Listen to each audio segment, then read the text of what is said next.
professionals.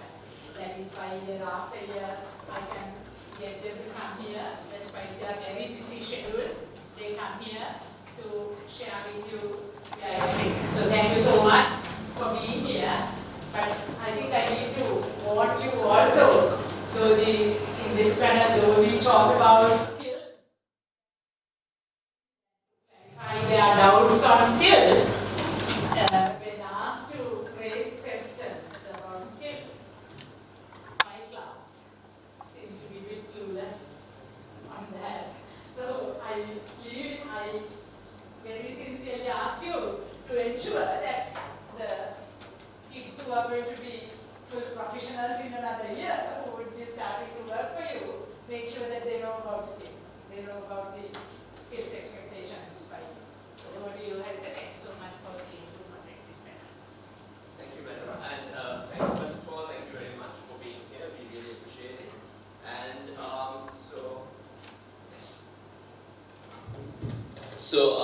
we'll start things off by asking each of our panelists to give a brief introduction about themselves, as well as, so the topic of the discussion today is the skill requirement of the IT industry today, and since we'll be graduating in 1 year's time, this is a very pertaining topic for us, something we really need to learn before we graduate.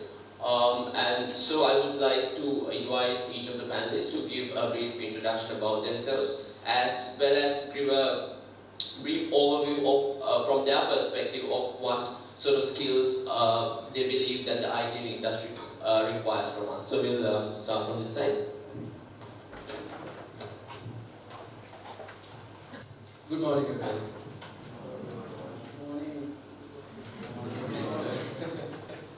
Good morning. Okay, that's better. Okay, I'm Chandiman. I'm from Indra Software Innovation, and I'm the CEO there.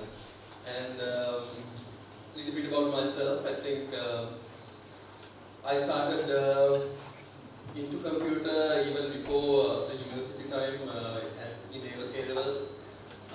There was something called ZX Spectrum. I'm sure like you haven't even seen that sort of a computer.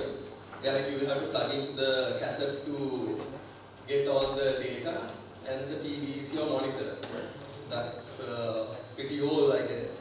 But that's how I started, and my passion was there to be in computer, and then I started computer. I did electronics because I want to know about electronics and software, how to connect and all things together. At that time, it was not IoT; it was just basic hardware communication. And afterwards, throughout, I think I have gained a lot of experience. But I remember at a time where I used to stay in the same seat like you and wondering like what the industry is going, what expectation from the industry and everything. And at that time, I wish we had a panel like this. Thank you, Sakaman, for actually setting up all these for each and every batch, which is really good. Because at the time that we were starting, it was quite new. And there wasn't anything much that you can get from the industry as well. We have to go along the way and then find it out. And hopefully like today, everyone of us can give you some insight onto how or what is the expectation and what are the skill requirements from the industry. But basically from a skill requirement, I think a lot of people tend to confuse skill as like only one skill. Technical skills. That's what my take on this, because everyone thinks that it's the latest technology, the latest framework and everything else, but you are forgetting a lot of other skills that should be there in the industry to actually have a career, go up the ladder, to achieve what you want. And moreover, they're just coming out, they have a huge potential. But I see sometimes later down the line, they're just normal developers, they're like just doing, maybe they're happy about it. But I think you have a lot more potential. So make sure that you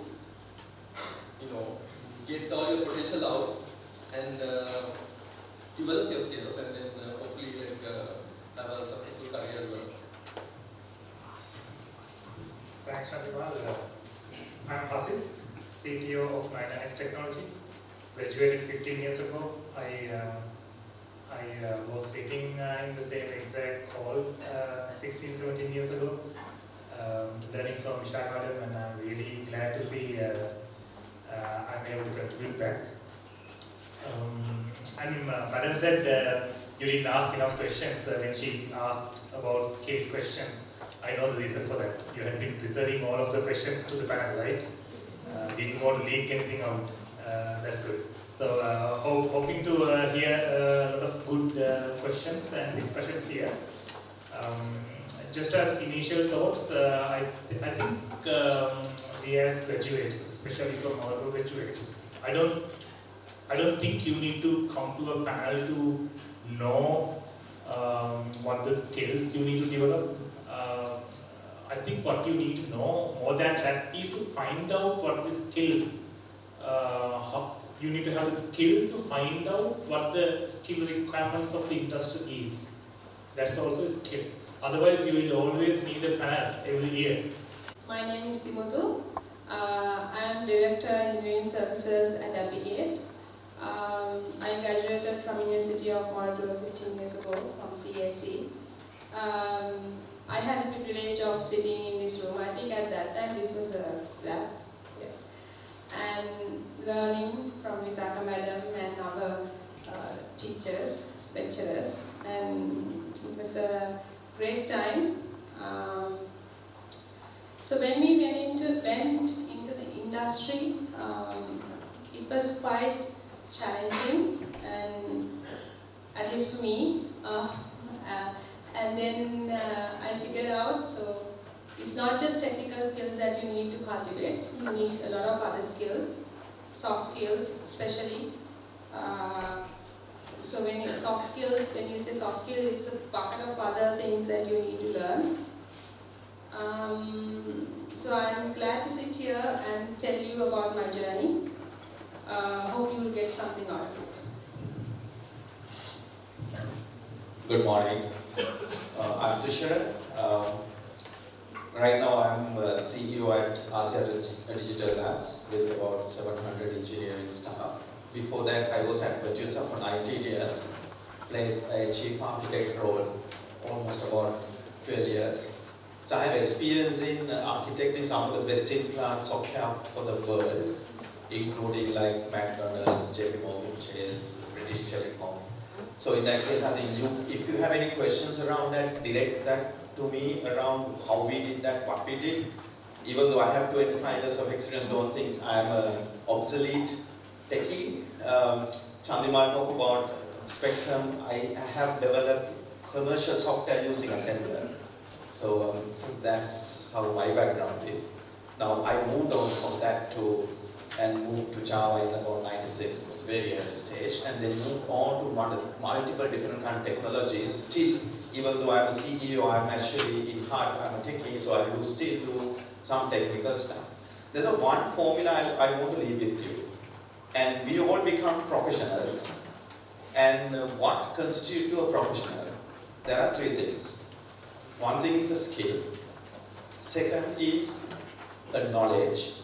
Third is principles and ethics. If you have these three combinations, then you become a super solid professional, right? So in that case, let's talk about these skills a little more when it's come to the discussion or maybe questions. I direct the questions, ask the right questions for you to become a right professional, right?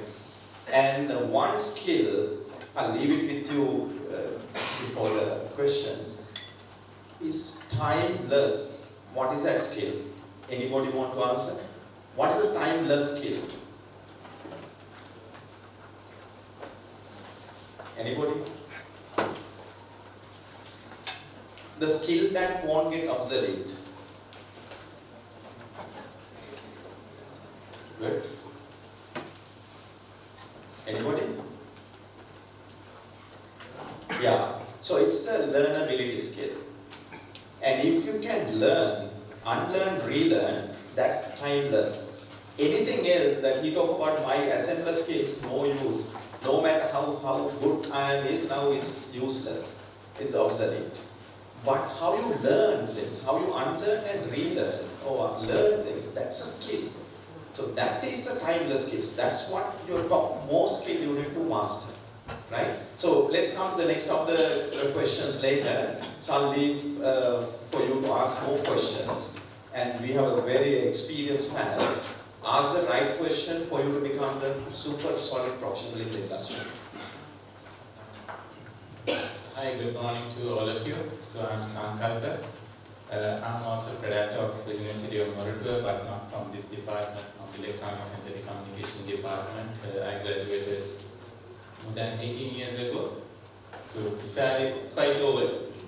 And one thing I want to tell you, even though like you all, I graduated from Electronics department, even that time I was very closely affiliated with all departments. Vishaka was one such person. I cross-learned not as a direct lecturer. So I think personally I gathered enormous amount of knowledge, behavior changes by interacting with different intellectuals. So that's how I've been molded throughout, and I have been a cross-cutting person connected with many different places. At the early stage of our career, we were more, if you look at electronics engineering itself, is nothing other than to play with very ground level hardware, FPGA codes, or doing a hardware design. But how that being connected to different technologies, and more than that, how this technology, because people doesn't request for you to develop algorithm. People are not paying for algorithms actually. Maybe if you go into data science spectrum, people are even not paying you for information, but people are paying you for an experience for their entire life change. So that's why digital, the space where you guys are going to step in, is part and parcel of our mankind society now. So having said that, you as a professional to have a very successful career over there, irrespective of a computer person or any other professional, what I seen by reflecting back to me is my entire skills I can very high level split into two different parts. One part I call learning of technologies and tools and methodologies. The other part I would say learning about relationships. So if I go to learning about relationships, I think a lot of the time we have forgotten about our own internal relationship with us.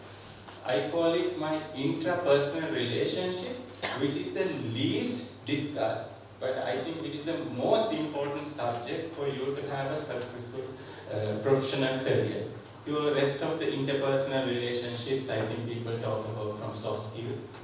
And your fundamental tools and methodologies starting from very small days, you learn first your set of alphabet to zeros and ones and plus and minuses, and to right now you are learning maybe AI programming techniques, different fundamentals over there, but you went into industry and first most of you have done your internship, am I correct? So that internship, what did you learn? You started to apply process and practices, right? Because that's also part of that your technical space, I would say. So I would like to emphasize throughout this discussion how we are going to balance these four things. Let me repeat. Obviously, when it comes to skill development, we tend to first thing comes to our mind is, okay, what are the hard technical things? Starting from learning from 0 and 1 to 10, plus or minuses and ABCD alphabet. That is called hard technical skills. Thereafter, how you are going to practice process and methodologies. We call agile to all these things. And then we started to how to interact with teams. And most important part is fundamental is how you are going to interact with yourself. Let's discuss that. So I'm Damindal Hakon. Well, I guess I'm the odd man or odd guy out here because I'm a university academic. I'm a professor in I guess artificial intelligence, machine learning. But again, I've been told, perhaps in an accusatory manner, that by some academics that I'm not the proper that, well, I've been in industry many years and back in academia and jumped back and forth.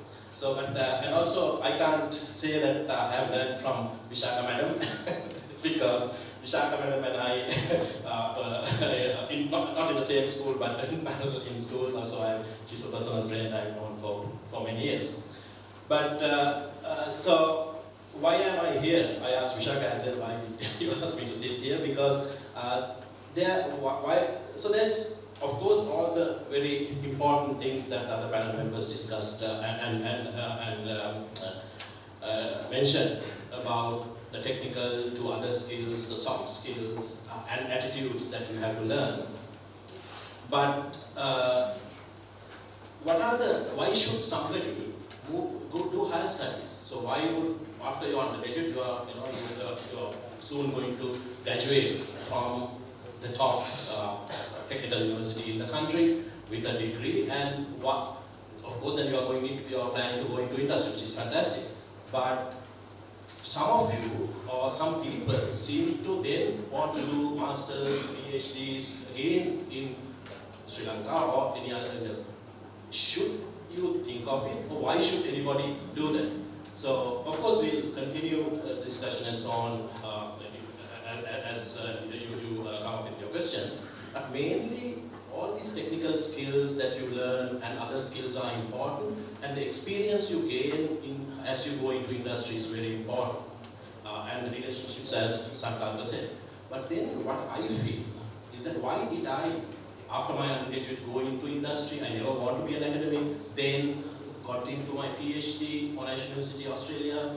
After my PhD was offered an academic position, the usual thing, but I said no and got an industry job in Europe, worked there for a while, came back to academia. So what I have done now is that there seems to be something that drags me back into academia, into research.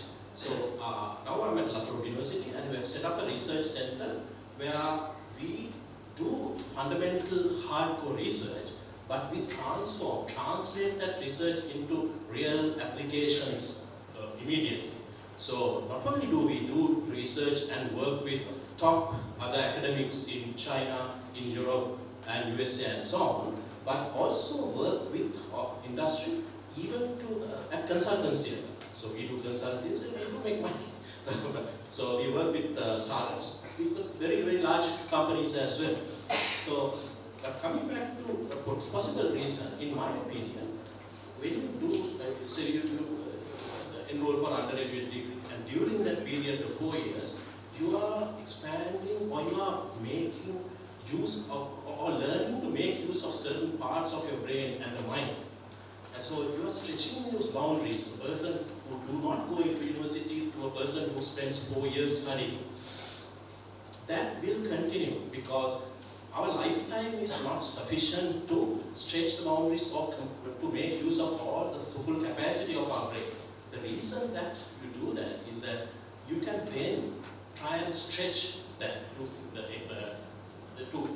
make use of all the capacity or some more of the capacity of your brain to learn that. Of course, as you work in industry, as you face technical problems and other problems, you will do that, but it will you will do that in a much more formal manner.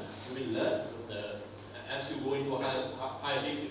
So, and also there's this, perhaps some people think that going into a master's or a PhD is that you are taking yourself out of industry and then you will be then stuck with only an academic career, which is completely untrue because I've so far supervised 6 PhD students from oral to completion, and all of them are in industry at the moment. So I'll stop there, but if you have any further questions on higher studies, it's fine. So just one more thing is that even at the moment, I have PhD students who have worked in industry in Sri Lanka, listen to say tech leads in companies here, and then come for PhDs. And so they have realized a certain need for that.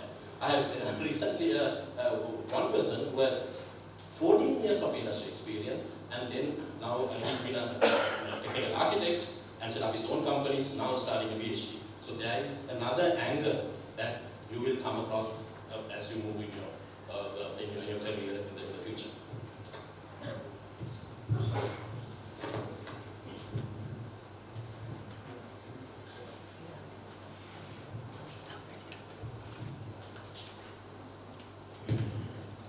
Good morning. I think this is the second time that I am here and I am really proud of being in this stage. I am Tushara from LSEC Technology, formerly known as Millennium IT. I think she's from Millennium IT as well. And thank you very much, Vishaka Madam, for inviting this session. And I am from Moratuwa.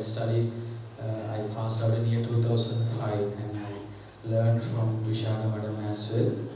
And to make you a little bit afraid, like Dr. Indika and Dr. Surangika are from my batch.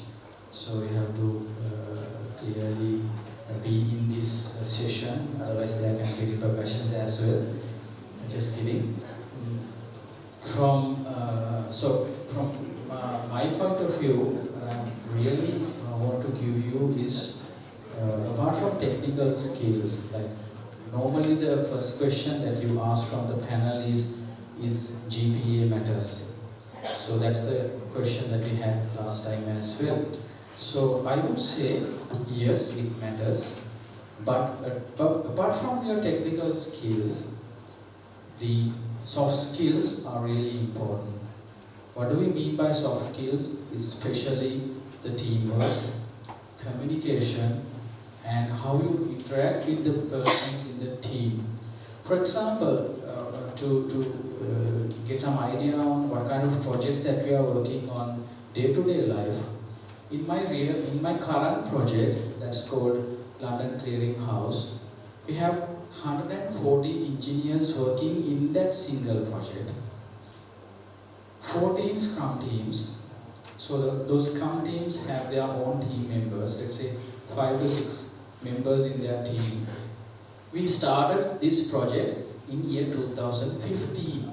So it's closely 4 to 5 years of a lifespan of a project that we are talking about. So if you are in that team, let's say you are in one of the Scrum teams, and your life for, let's say, the next 4 to 5 years would be in that team.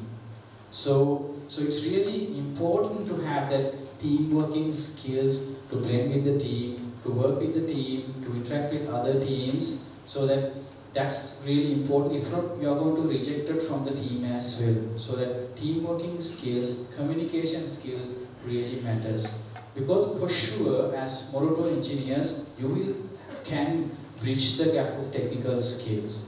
So there's a famous term, when you are hiring you, I repeat this term every time, we hire for attitude and then we train for skills. That's the motto in the industry. We hire for attitude and then we train you for the skills. Because other way around is not possible. If your attitudes are not good, it's really hard to change your attitude when you are in this industry. So that's the main point that I can give you from my experience for the last 15 years in the industry. And we'll continue the session and you can ask questions as well. Thank you. Thank you. Throughout the course of this panel discussion, I do have a list of sort of moderated questions that you guys have put forth. But of course I couldn't put in like all of the questions that you guys had. And as the discussion goes on, you have various other questions that pop up as well as follow-ups to the answers provided by the panelists as well. So I will sort of lead the way with by asking a couple of questions, but at like the course of this entire panel discussion, I would really encourage you to, whenever you have a question, to put that question forth.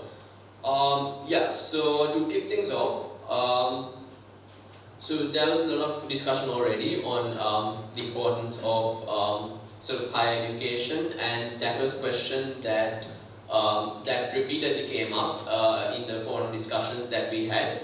So I would like to ask how sort of the skills that we require, that we need to train in the next year or so, differ across the different pathways that we are going to take, and in particular, if we are planning to go into higher education, then what are the sort of specific skills that we need to develop for that purpose as well? I think timely question.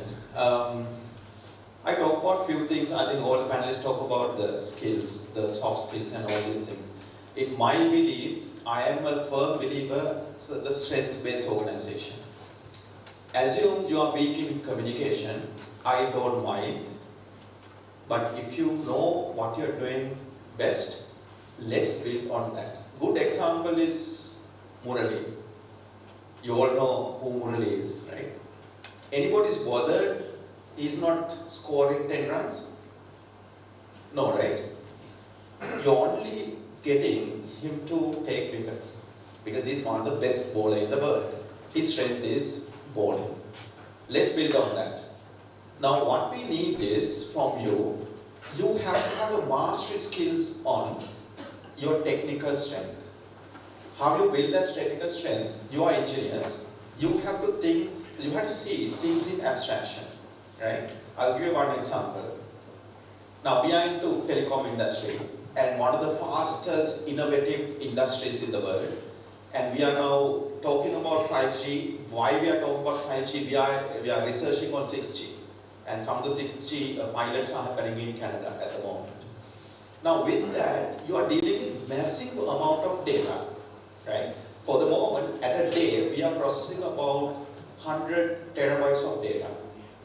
When you're processing that data, what you have to see is the abstract patterns, right? If you start seeing those patterns, that's where the start of innovation, right? If you don't see this laptop as a laptop, but as a set of devices working together to produce the output, you are an engineer, right? So if you start seeing the background of things that you see, and if you can abstract out, that's a skill. If you can master that skill, that's the start of innovation. Now going into that, now we are moving heavily into the data-driven, so more like analytics-driven age. Area that you will focus on is data, right? And analytics, machine learning.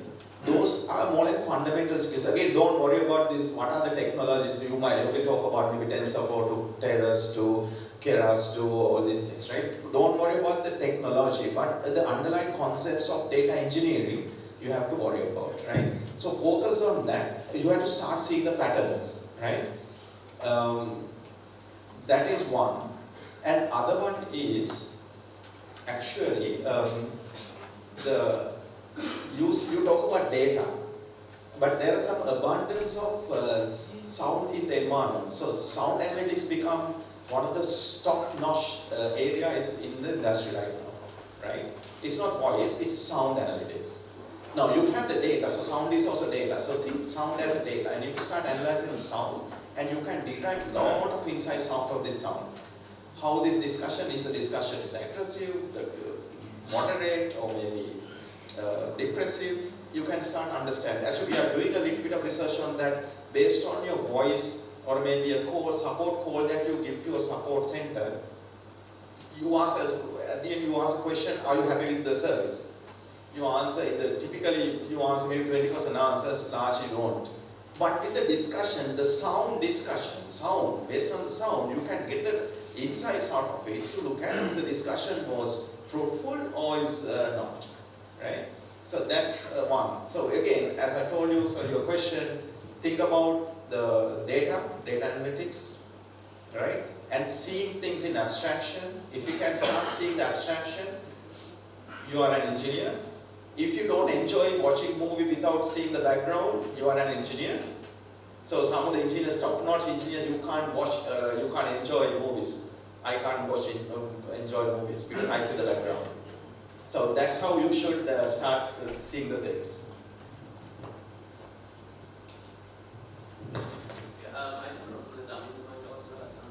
All those the things are very, very, very important. That's why, as I mentioned earlier, one of the reasons that you go for higher studies is that you learn specifics in coursework subjects under different units and so on.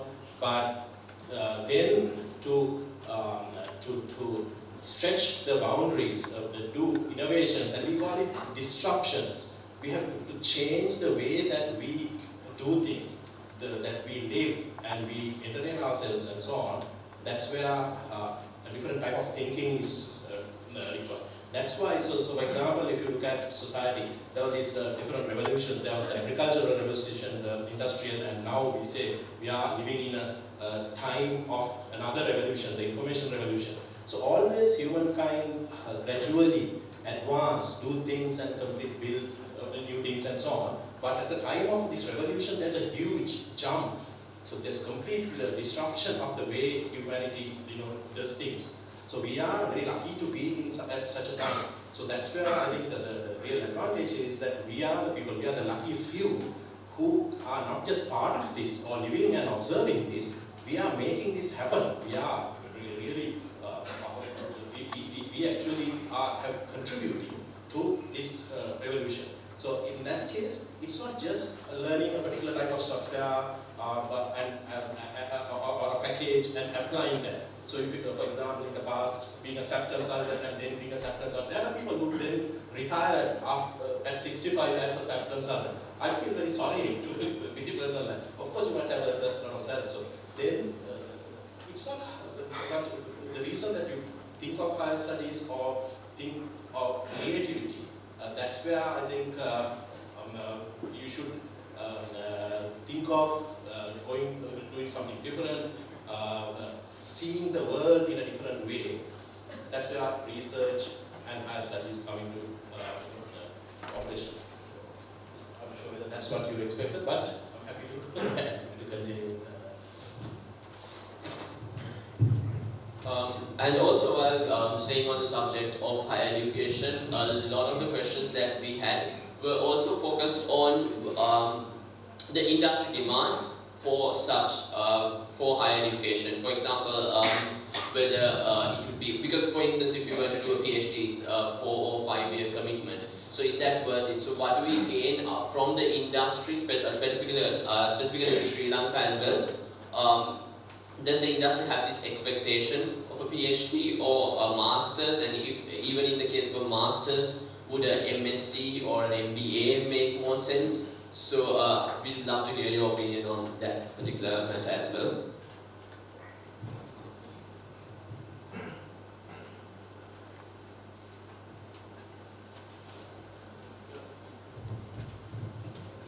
Regarding the question about the industry,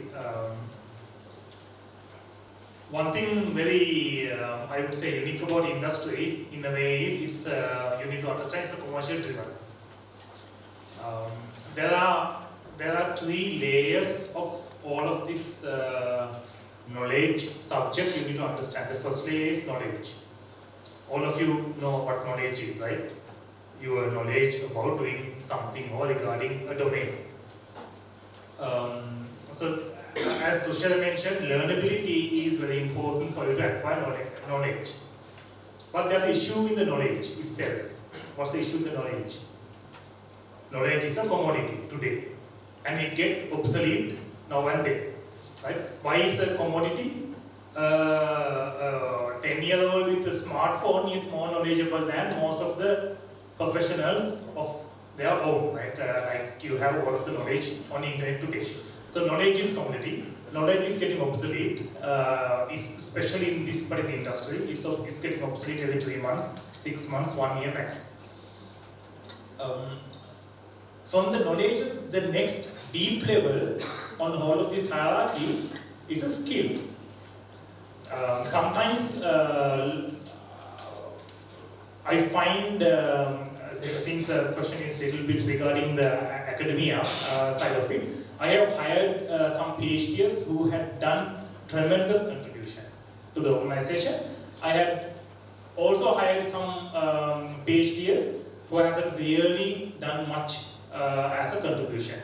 The difference between the 2 people, they are probably equally in knowledge, but the skill, their ability of applying that knowledge into solving a problem is a skill. And have they done it? Have they practiced it? Is basically determines how much of a skill you have in applying the knowledge into solving a problem. So having a knowledge is good, but it's not enough in the industry, absolutely not enough. You need to have the skill of applying that to solve a particular problem. But again, people with the knowledge to apply, people with the knowledge, with the skill, are not the people who succeed in commercial organizations. Why you are asking this question is because you want to succeed in your career. If you get into a commercial organization, right? You need to have a great career. The knowledge won't take you, the skill won't take you. It's finally the amount of contribution you will do to the corporate objective will take you to the corporate hierarchy. This is something very important for you to understand. I'm not saying knowledge and skill are not important, because knowledge and skill are needed for the contribution. But if you see the people who made it to the top in the industry, they are not the people with the highest knowledge, they are not the people with highest skills. If they are the highest knowledge and skilled people, I wouldn't be here either, right?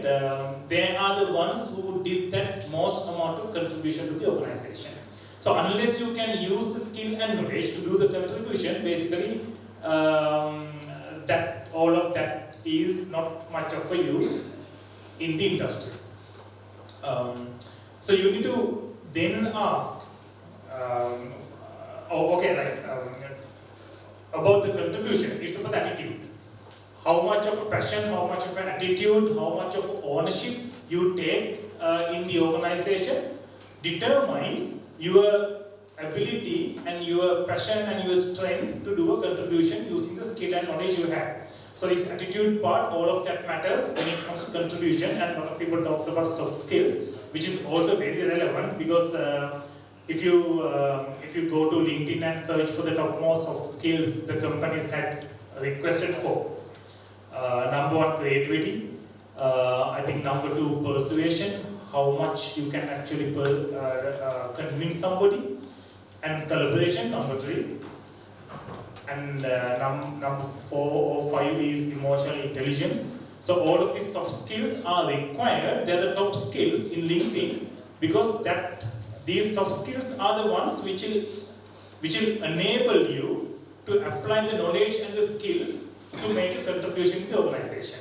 So you need to understand the whole hierarchy of it for you to go up in a career ladder in your organization in a commercial setting. Coming back to the question once more, being an academic is very important, because it can give you a lot of knowledge. And if you do something in the research departments in academia and all of that, you can get good skill. But still, if you lack that soft skill part, that creativity, persuasion, team skills, collaboration, emotional intelligence, these parts, then you can't really convert the knowledge and the skill into a contribution in a commercial organization. So it probably will not help much unless you have all 3 pillars if you are joining the industry. I think, just to add to that, I think really relevant, because commercial organization, academia, you are starting your own thing, totally different things. So you have to, you don't know now where you are going to be. Obviously, okay, 1 year down the line you are going to apply for a job, and I think most probably your idea is now how to get the job. But that's a skill as well.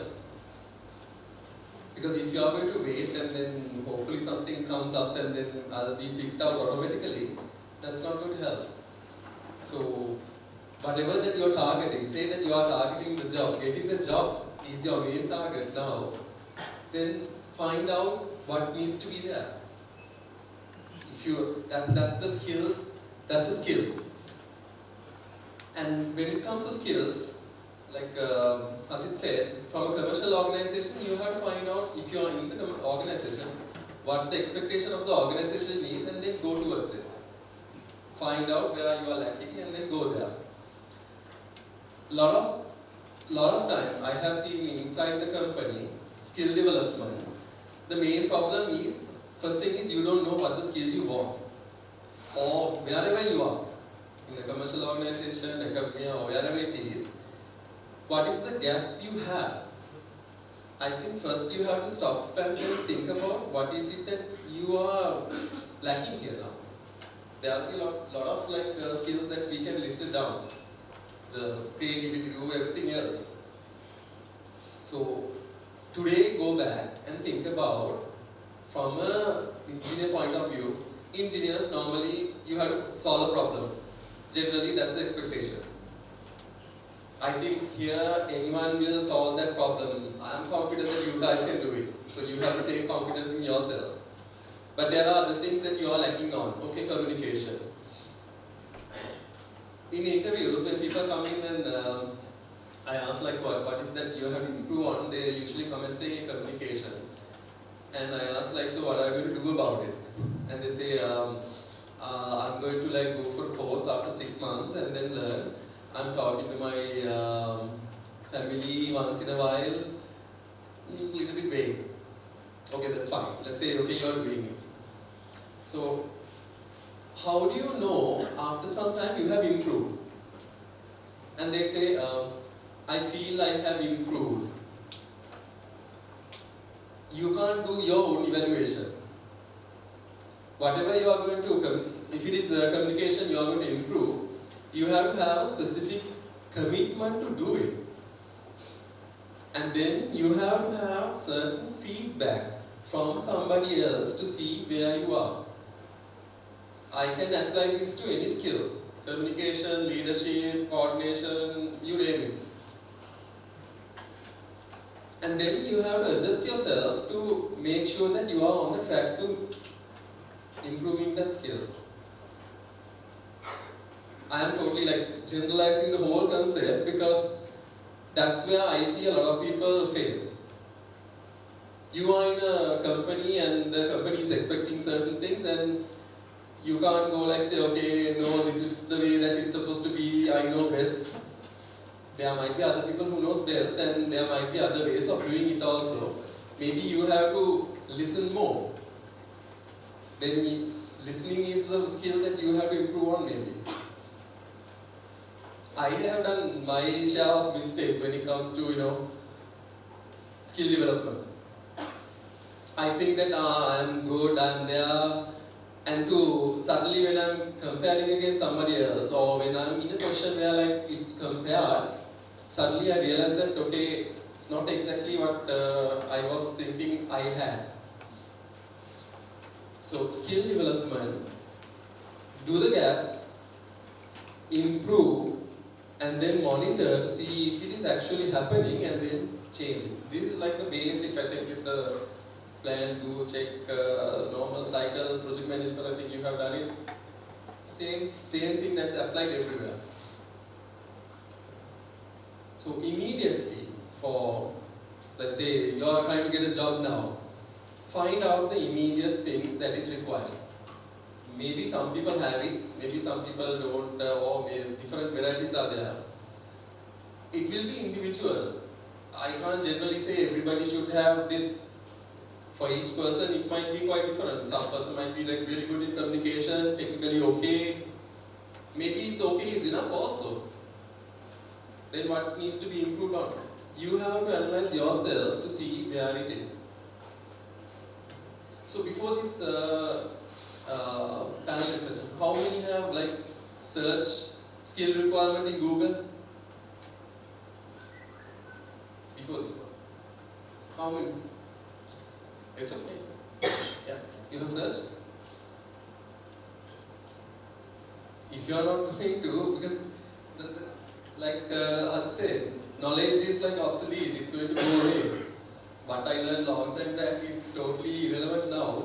I don't think anyone is using GW Basic now to develop software, but there is a whole new set of things that are coming up. But certain things I think problem solving, critical thinking, creativity, that hasn't gone away from long time back. It's still the same. So think about that cycle of developing a skill and apply it to any skill that you want to have based on the situation. You might be an entrepreneur and the skill required for that will be totally different from a commercial organization. you might need more connection, PR, that sort of thing, then that's something you have to build up. Yeah, so in addition to that, I was wondering if there are any questions from the audience at this point regarding any of the things, because there has been a lot of things discussed so far at this point. So I was wondering if there are any questions from the audience as well.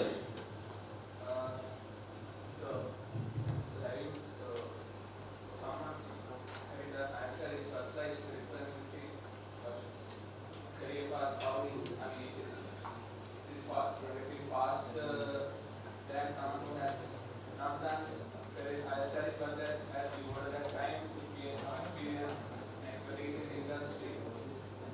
So career paths is like the person who has done higher studies committed that time, like 4 or 5 years to do higher studies, master, PhD or something. Does that person progress faster in the industry versus a person who has committed that time to gain more expertise in the industry by working in the industry? Like, yeah, so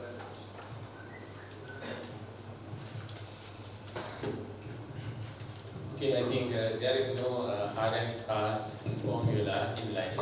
The first thing is get out of these sort of questions. I really value your question, but I'm talking in general to you. The reason is why, first I think I encourage you to reflect. So can you remember I brought the subject is there is a discussion, you need to build this skill. I'm taking this example, I'm going to give you the answer and I'm trying to emphasize on a new skill.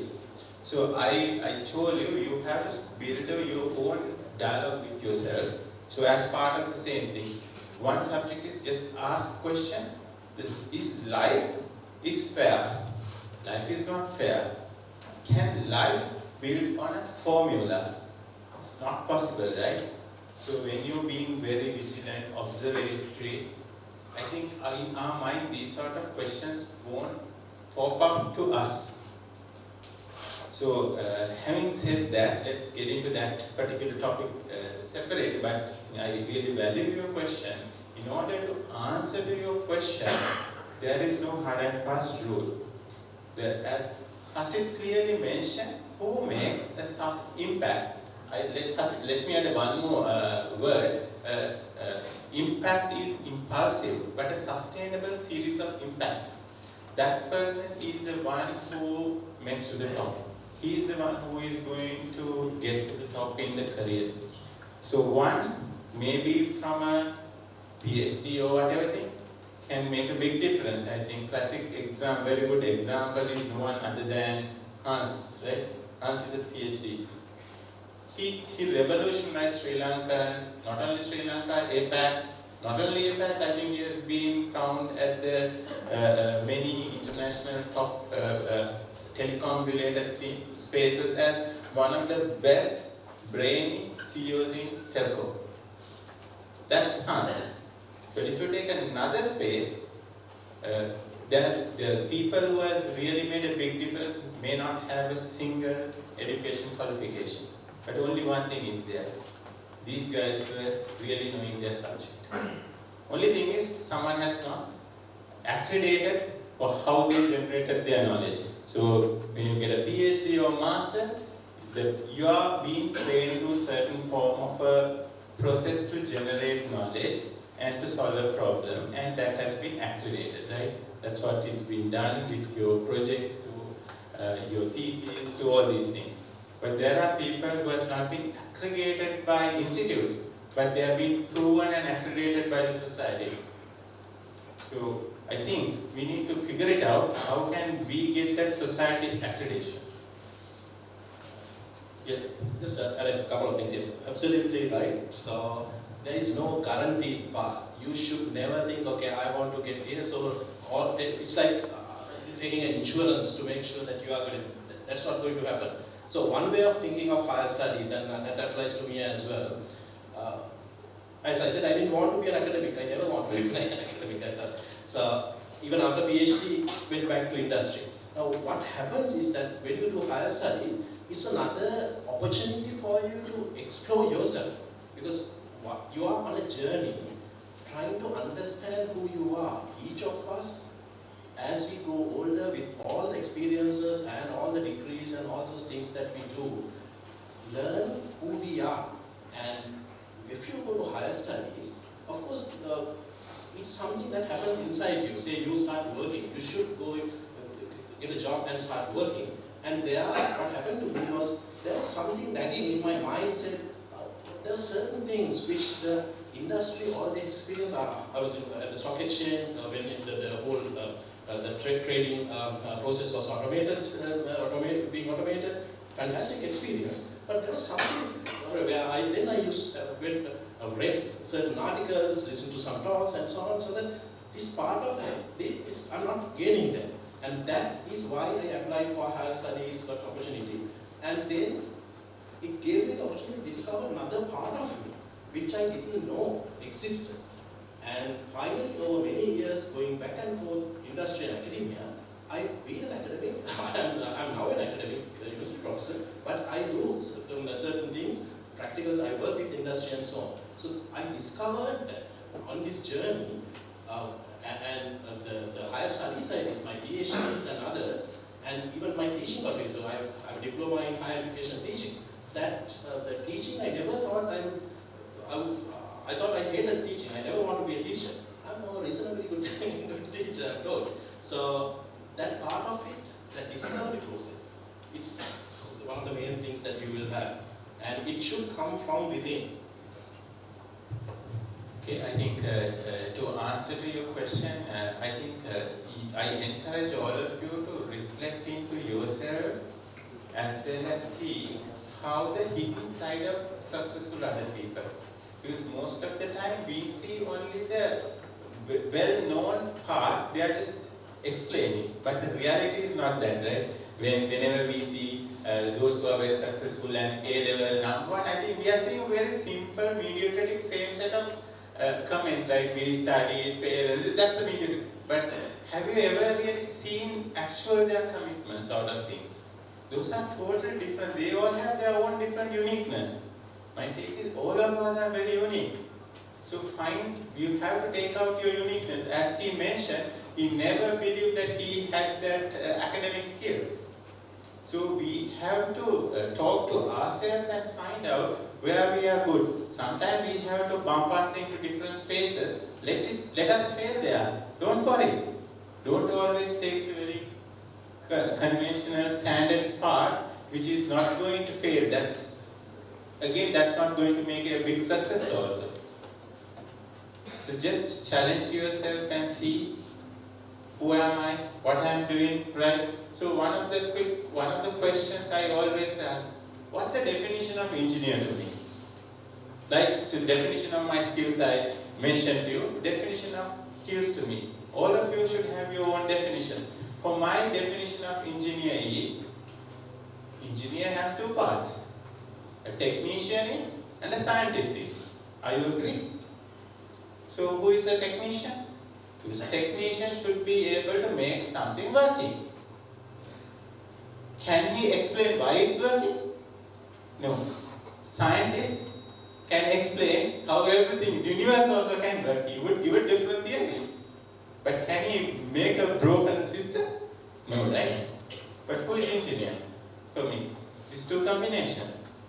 So when these two combinations put together, why engineer is being more impactful than a technician, or a scientist? You saw that impact combination, right? Because he can make it work, then he can analyze and see why it works or why it didn't properly work properly. He can further see, okay, we would be able to make it in a totally different manner. So to answer to your question, if you, as Tushara said, the best skill he is going to recommend you is learning and unlearning, and keep on learning.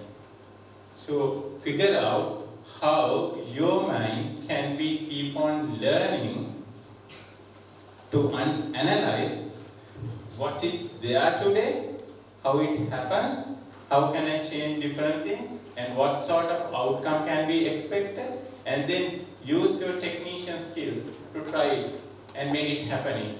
Because once it make it happen, only the impact to the society happens.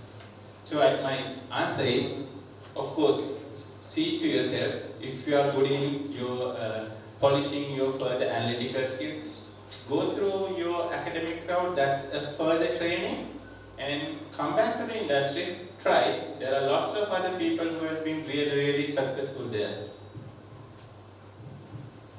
So to add to what everybody has said, so if you are to make a big impact in your career, what is necessary is a series of commitments. It's your attitude.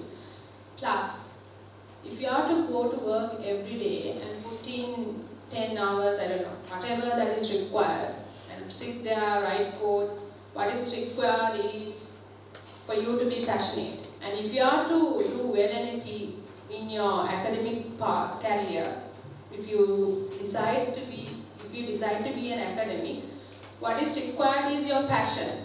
So, because you have to do it every single day, you have to continuously do it to achieve it. It's not one single thing and you just don't do anything for the rest of your life. For example, if you do a PhD and if you cannot contribute to the commercial organization every day that you go there, you won't make a big impact, you won't make a big career growth there. But if you actually do a PhD and continue to contribute, there will be a big impact. Similarly, if you start a career after, you start working after your after graduation, and if you continue to do great in your job every single day, you will be great in the end. It doesn't matter whether you have a further education or not. So what's required for you to do your best every single day is passion. In addition to attitude, you also need passion. To discover what you want, what you like to do, and simply by having that, you can continue to do your best, give it your best every single day. It's a matter of having a personal conversation with yourself and figuring out what you need, what you can do, and what your desire is. So it's actually up to each individual self to discover what you want to do, and then of course develop skills in that direction. While on the subject of passion, I was also wondering how one could communicate his passion to other members or especially the senior staff. So of course, one obvious way is through the work that you do itself. But apart from that, say you're at an interview or something like that, how do you show that you're passionate about something? How do you show that you're passionate about what a certain company is doing? Okay, so basically if you have done self-study in that particular area, that's a good point. That shows the individual that you are passionate in that particular area. Because nobody has asked you to do it. You have done some self-study, or you have done a project by yourself in your free time, or you write an article about it. You have written an article about it. So it's a good indication that you are passionate in that area. And first of all, it's not important to show that you are passionate. First you have to actually be passionate in that area. Then it actually happens. Because naturally you develop something in the area that you like, right?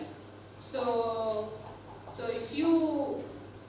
that what you have done, you have to bring it up in the interview and communicate, well, that I have done this, and show that you have done it. So there's a word we use at Dynamics to this. It's called dotitude. Have you heard about this word dotitude? It's a made-up word. It's an attitude of making dots.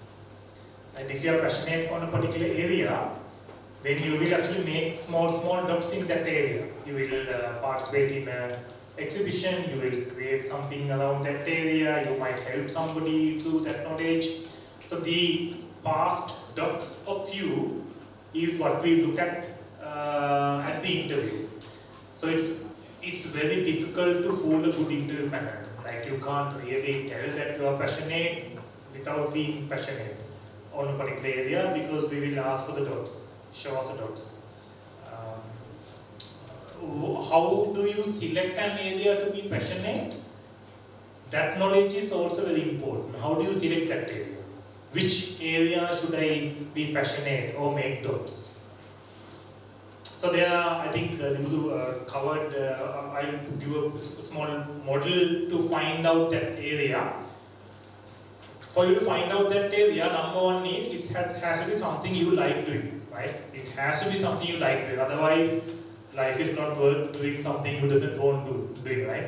So it has to be something you like doing, and then it has to be something which your organization requires. Like for example, say I'm in an IT organization, but you like making pizza. Probably you can find a connection, right? So pizza, when you work long days. But these two doesn't probably work very well.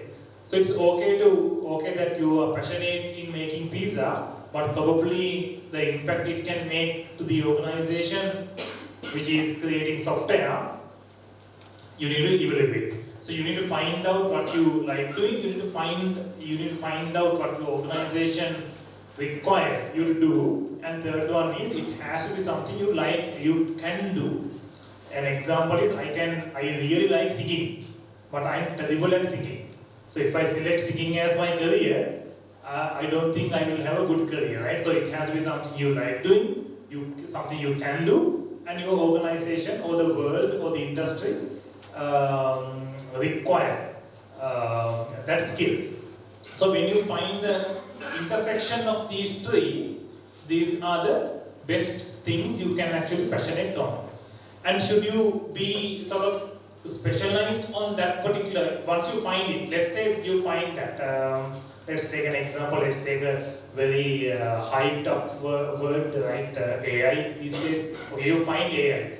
You like doing AI type of work, the industry and the organization is needing that, and you know that you can do that type of work because you have these qualities.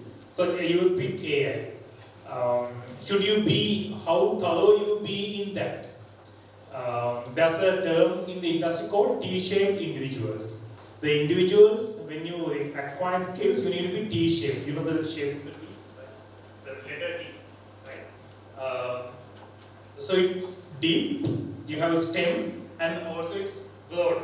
So you need to have a broad understanding of the whole context, but also be very deep in a particular niche, which is the area you are passionate on. So you are an AI expert, but you know all about other things as well. You know about digital marketing, you know about user experience, you know about software processors, but you are a deep grounded individual in AI. So this is a very good combination because you can actually contribute with your knowledge, deep knowledge in AI, in so many different contexts, because you actually have a wide spectrum of understanding, the broad understanding, but you are very deep. So people will come to you and say, hey, I have a problem like this. Can we apply AI into it? So unless you are T-shaped, you can't really make a great impact. The reason is nobody will come to you unless you have that deep grounded stem, because you are jack of all trades, expert of none. Why should somebody come to you if you don't have the stem? But if you don't have the horizontal broad view, no one from any other industry can actually get you to apply your AI knowledge into that industry. You are in a self-bubble AI because you only know AI. So this T-shape is very important. And then the next question is, should I be T-shaped the whole life? Like I think somebody mentioned, there are some consultants, there are sub-consultants for the whole life, right? And you don't need to be. Usually what I practice is, I am a T-shape for 1 or 2 years, and I move the T. I have a T here, I'm specialized in, let's say, user experience, and in 1 year, 2 years, I shifted to digital marketing. In 1 or 2 years, I shifted to software processors. In 1 or 2 years, I shifted to cloud computing. In 1 or 2 years, I shifted to AI. Right? So that is probably a better way of learning because you are shifting your team. You gain deep understanding on many multiple domains. Also, you get a broader understanding because you are shifting it also. So in 5-10 years, you will basically be covering quite a lot of spectrum in your industry. So this is something very practical and very easy for you to apply. The reason is no longer you need to be really worried about should I learn AI or should I learn software processors or should I learn cloud computing, because you can do it today. Whatever whatever STEM you select today, be a specialist, be a master, and also have a good understanding about other subjects. But you know that this is only for the next 2 years, and next year I will find a better team, right? Or a different team, not a better team, but a different STEM. Likewise, you don't need to really select something which you are going to do for the rest of the lifetime right now, but just pick something which you like doing, which you are good at doing, and which industry require that particular skill.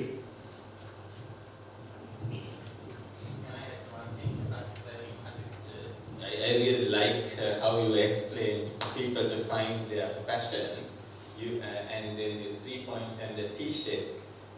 That your question is how to express your passion to others, right? Because we need to express. I think I'd like to piggyback on this Hasid's T-shape itself and to try to share you my personal experience, because similar to Hasid, again I had few passionate areas. Wherever that passionate things happens, I really like to discuss those things with passion. Especially you as the early part of your career, until you get noticed by others, there are 2 parts. You can be forcefully be noticed, right? Then there's a more chance to be creator, reverse thrust to you, right? That's obvious. You try to shine too much by yourself because a lot of factors are there, competition, all these things. I'm going to tell you a very simple way how you can be invited and be complimented by all the others who are having different piece. It's a very simple technique, especially when you are in a dialogue or discussion. First thing is listen a lot. Figure it out who are the people who have already been created a mark or identified, or we can use the same term, who are the giants in this one, in this particular discussion about everything. And you may know a particularly passionate area much better than all the giants. But how you start to put it across is simply follow the Google Scholar slogan, standing on the shoulders of the giants. Again, it's applicable everywhere. So pick a good discussion of a giant and then complement with your passion. I can remember, I told you when I introduced myself, I'm a top and being connected to everywhere. I can still remember Hasid CEO Mano, he's a veteran, he's a good friend of mine. I think in a public forum, I'm a very junior person. But they were pitching very interesting concept, and what I did was carefully listen, and I identified what he's pitching is really interesting, and it got the attention of everyone. And I basically connected my thoughts on top of that. Simply after I did that, I found Mano started to talk on top of what I mentioned. Then everyone started to build around what I initiated, but everyone said you should drive it. So these are just one few examples how you are going to express your passion along with many other people who are having their great passions. They may be really top in that one. So that's, I think, how I personally believe learn your own art to be complemented and connected with other people having great passions and had made a mark how to be complemented. They would let you to be a star.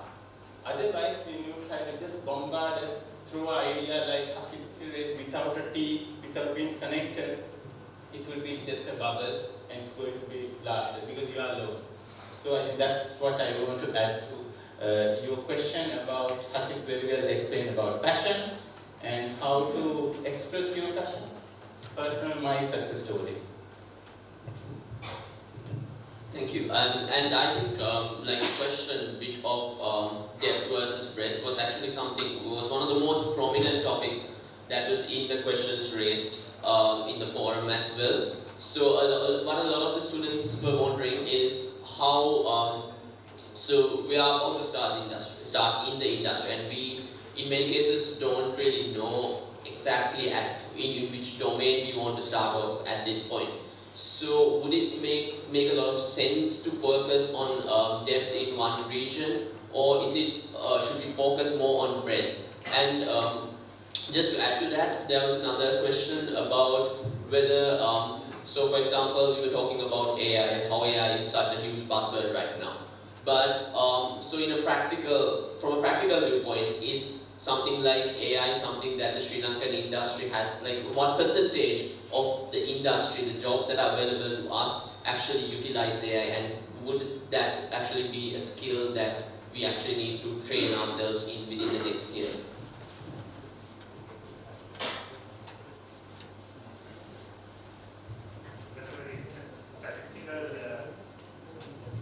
So it's a statistical question, what percentage of jobs we have. This changes, and this information is available online. If you go, there are few places where you can find this information.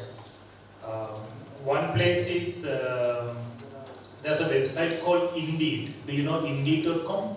Indeed is a very famous job portal. So if you go to Indeed.com, if you search for the Indeed most wanted skills, they usually have a blog post every year showcasing what are the most wanted skills in the world, because we are a part of the world industry and we don't have a very big local industry. A lot of our companies are connected to the whole world, international companies. A lot of these global trends is applicable to us. So when you go there, be careful, because there are two indicators. One indicator is a particular job role, AI engineer. For example, how much of a increment in the demand was there last year? Like, has it increased by 100%, 150%, 200%? So that tells you from the last year how much has it increased.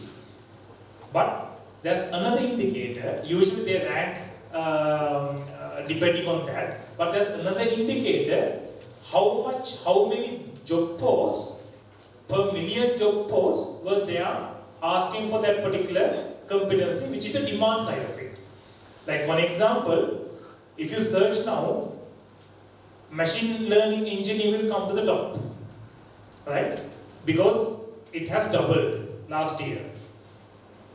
But if you all start learning machine learning, if you all start learning machine learning, the problem is industry will not have the demand, because the amount of people who are required in machine learning versus amount of people that are required in full stack engineering is almost like 1/10.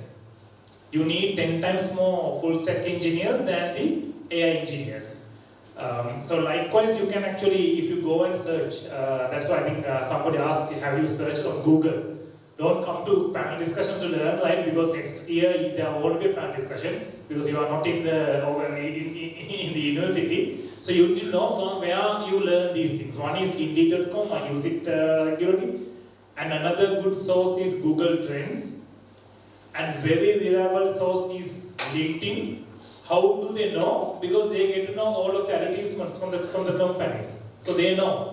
They exactly know. They can tell statistically what's the percentage of machine AI versus what's the percentage of full stack, for example. And there's one other good place you can go to.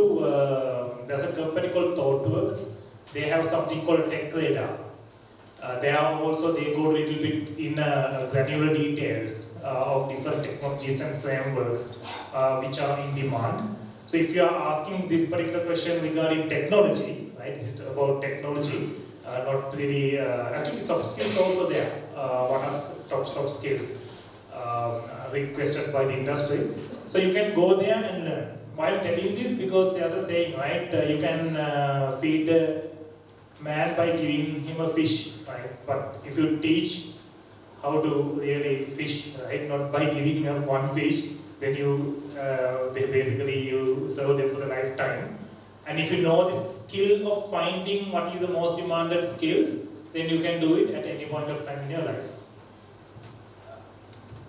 I think since the machine learning topic came up, there's another piece which missing is the RPA. So actually some time back, there's a big buzzword on RPA.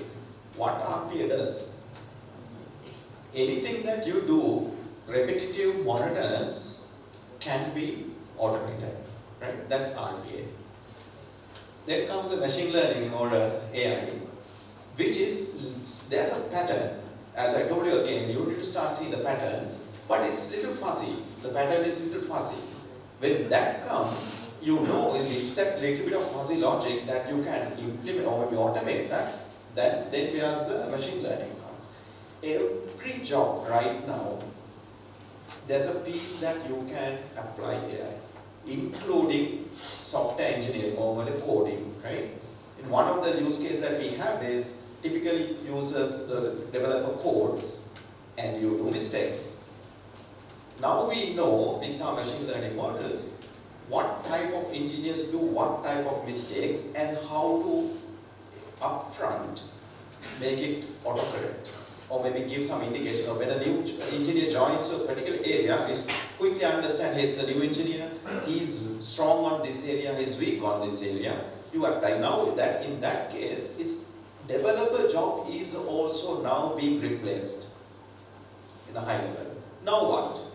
What is now is not going to be replaced is a little bit of creativity, user experience type of consumer user experience type of jobs. That's where this full stack also comes in very handy.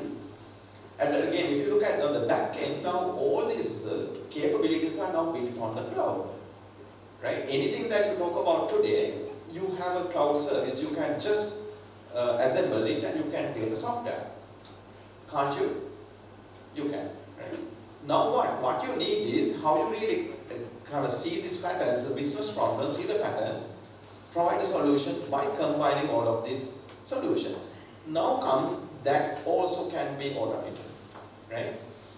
Now that's where the citizens development model comes in. You must have heard about the citizen development, right? Citizen development is any business user can develop a system without knowing deep technical knowledge, right? That's pretty scary, right? Yeah, you should. Now you need to think about how can I move to the area that cannot be automated or replaced. So doctors are being replaced. You know this with the drones and those days you have a aircraft with a cameraman going, now that's also being replaced with the drones, right? So many things are getting replaced. You need to be in an area that cannot be replaced easily. You need to start seeing that, right? So first thing is there's a notion of RPA, notion of machine learning and AI. In AI also you have two bigger pieces. One is a data science and one is a data engineering. You need to understand the difference between those two and where you want to place, right? So then the business process engineering, all of these things comes together. There's a gamut of things that you're going to get replaced, jobs getting replaced. And you should be in a place that you are a disruptor to those jobs, not getting disrupted by those jobs. So pick that area. Thank you. Another prominent question we had was regarding the skills required or the skills expected from graduates if we were to go work in a foreign country. So if you were to join the industry in a foreign country, is there a mismatch between the skills that we have been taught here at uni versus the skills that are expected from like an international arena? Are there any other skills that we need to develop to be competitive in the international arena if we are to say, if you are going to be interviewed for a position in an international company? Sorry to answer that question since I have that experience. First thing is, the project management. Project management, not as in huge project management. In other countries, they give you an assignment. You know the first task they ask, the proposal you to submit, is a project plan, not the outcome. That's the reason any of these take in the US or Europe software engineer, once you get the problem, they first identify the task or a project plan, how I'm going to complete this. So when you present that to your leads or your superiors, so it's very convincing. What we typically do is we jumping into the deep end and start solving the problem. And you obviously you hit the roadblocks. And then now you don't have identify your dependencies, the risks and issues and the mitigation. You hit the problem and then you can't come out sometimes without a plan. One thing that you as an engineer need to master if you are going into a global industry is manage your own work. It's not, again, as I'm not telling that's a huge project management skills, but manage your work, have a plan, communicate. This is the problem I'm going to solve. This is the outcome I'm expecting. This is what I'm going to do. These are the potential problems I might hit, and this is my mitigation plan. How I'm going to solve that.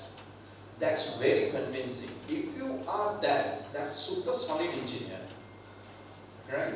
So because you are a capabilities, you can deliver with a solid plan. So if you can do that, you will be hired as a top-notch architect. I have a good example. One of my architect is the CTO at ThinkWorks. You all know what ThinkWorks, one of the top-notch #1 IoT platform in the world. Sri Lankan engineer, he is a top-notch CTO in one of these top-notch product. How is he had that plan? I saw him. He had the plan. When I give him a task, he said, this is what I'm going to get. This is my plan. I'm going to do this, this and this. These are alternative solutions if this breaks. And these are the dependencies. I want to clear all of these dependencies when I solve my problem. Right? He knows end-to-end what he's going to do. That's super solid engineer. So if you can master that, you will get hired in any of these global organizations. Your technical skills matters because that proves that how good you are. But without your rest of the engineer or more like professional skills, you are another brick in the wall.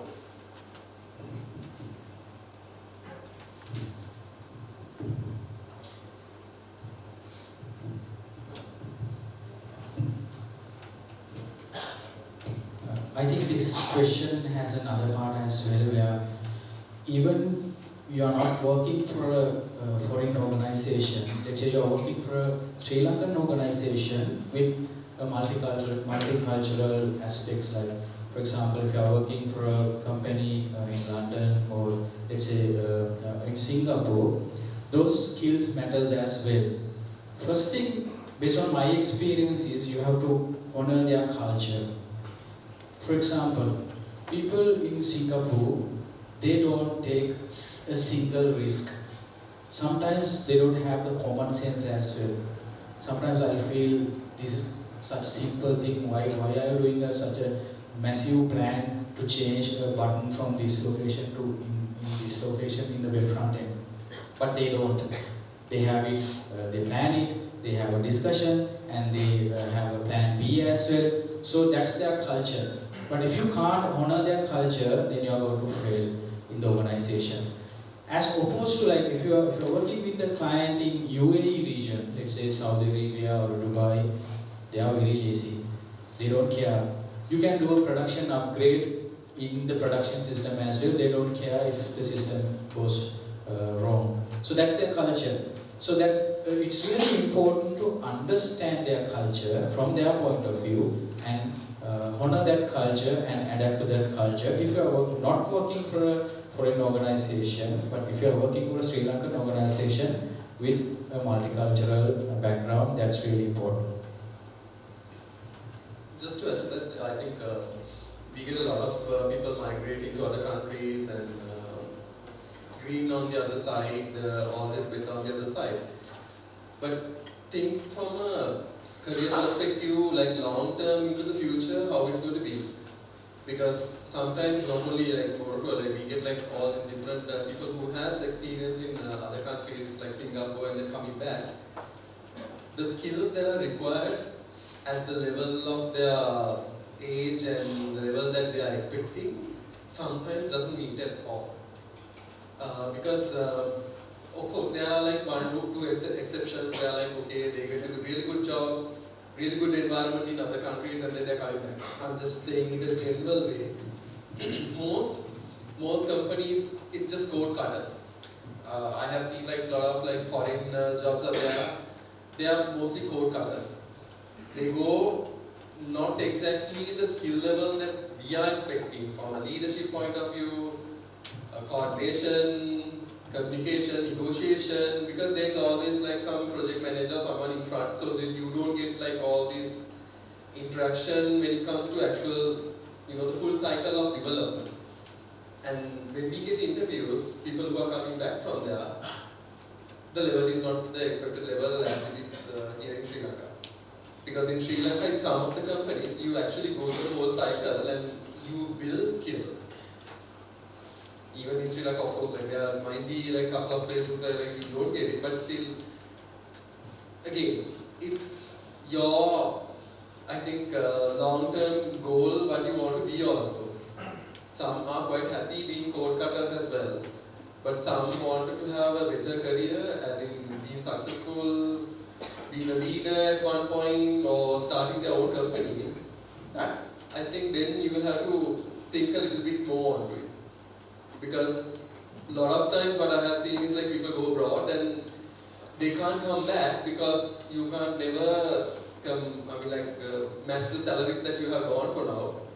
And the ultimate objective is either migrate somewhere else or come back here is not a viable option anymore. Because the more money you get, you get used to it, and then ultimately it's a little bit difficult when you come back again to like lower salary again. How are you going to come back, right? So, and when you're coming back also, from an organization perspective, our concern is the skills that you have built.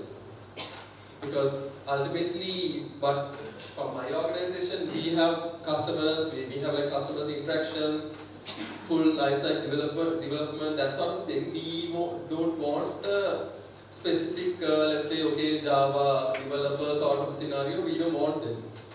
We want a lot more skills into our mix. In that sense, it's a little bit difficult for us to absorb people coming back. Again, it's a personal choice about like how your career wants to be. And of course, even if you are going abroad, try to see companies who are actually have a variety of development, career development. Not just, okay, you're going there, code cutter and then coming back sort of thing. At least, some sort of a, just do research onto wherever you're going also. Yeah, so while on the subject of getting into management, climbing the corporate ladder, etc., and yeah, of course. Are there any questions regarding any of the points raised right now?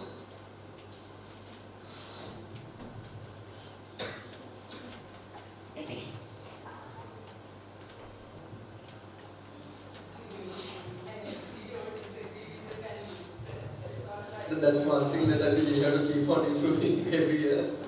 You have to ask questions. Even if you are going abroad, they will expect you to ask questions and then be, really interactive during even the interview.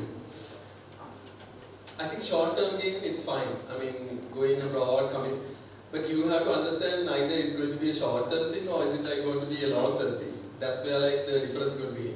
Okay, I'm going to go abroad, make some money and come back. 2 years, max. 3 years. Or you're going to move off from there somewhere, again. But you usually get a lot of like people who are migrating now. And a lot of people think it's always green on the other side, but it usually comes back to 10, 20 years down the line. I think even I have people in my batch who are migrated. Some of them are like really good, like they have like gone, been like CEO sort of thing, but some they have just stagnated down to a certain level where, okay, programmer, and then suddenly it's just programmer. But they might be happy also in that. So, again, for me, I expect like my batch to be like at really great levels because we have a lot of potential. In Morocco especially, because you are based in the country. And you can be in positions where you will make changes to, the world. Just to deviate a bit from that opportunity, can I ask you, gentlemen, like why are you here? Have you sacrificed any professional development, professional gain by being in Sri Lanka, in the IT industry in Sri Lanka? Like I was saying, my values are there. Comparatively, I don't think I have sacrificed. I think Sri Lanka is a really good place to, grow, if you really think about it. Because I have been to other countries and I would say I love it here because the weather and all this stuff. I think this has a lot more opportunities comparatively. And the salary scales, everything else, compared to all the other industries, software is doing really good. And to make a good living here, you can. And to make a difference also, you can. That's, I think, because being Sri Lankan and you can approach any person there. Compared to, I go to Australia and then they'll be like, looking at like a different colored person and then I won't be at the decision-making positions also. So, it's personal choices, I guess. If you talk about sacrifices, I think the biggest sacrifice is done by the villagers and farmers who are earning 25,000 and paying taxes to educate all of us, including you and the people in the panel, to their hard-earned money and tax money. So it's good if you, I'm not asking you to not migrate, but do that contribution payback of their sacrifice to educate you and bring you up to here. Do it at some point of time. Don't just leave the country. So that's my request. And to answer Madam's question, did I sacrifice? Compared to that, absolutely no. And also, if you look back now, the amount of impact I can do in the society, in the industry, I would say it's far beyond what probably I could have done if I had migrated. Economically, probably I earn a couple of times more than what I could have earned by migrating the country. And it's same with my batchmates. Out of the 48 we have 3 people in the country right now. All of them are company owners. They earn better money probably than a lot of others. So there's a tremendous opportunity in this country. So think about it and think about that sacrifices all of the farmers may teach you before you think of permanently settling somewhere else. So I think my answer to this one is slightly different. The reason is there is no hard and fast decision whether you should be here or somewhere else. But real answer comes from this particular song which I have really struck in my mind, sung by Nanda Malani. She tells something. Sarongale varal sale nisansale guan gabi. I think you have heard, right? It's talk about you are a kite. Now you are up in the sky, but you should be connected back to the earth. And as long as you are being with the kids who created this kite, and that thread is there, I think that kids are happy. It's a different question. Just listen to this song. The whole subject is there are people who are here in Sri Lanka, but they are useless. But there are some good people like him, my CEO. They may be based in some part of the other part of the world, but they are connected. So important part is how you guys are going to be psychologically, emotionally, and from your hard-earned money or with your contacts contributing back. Not only just during the election time, putting the Facebook comments. Everyone, I have seen lots and lots of expats are talking about how to build this country. But they are not even sending a single $100 to their parents.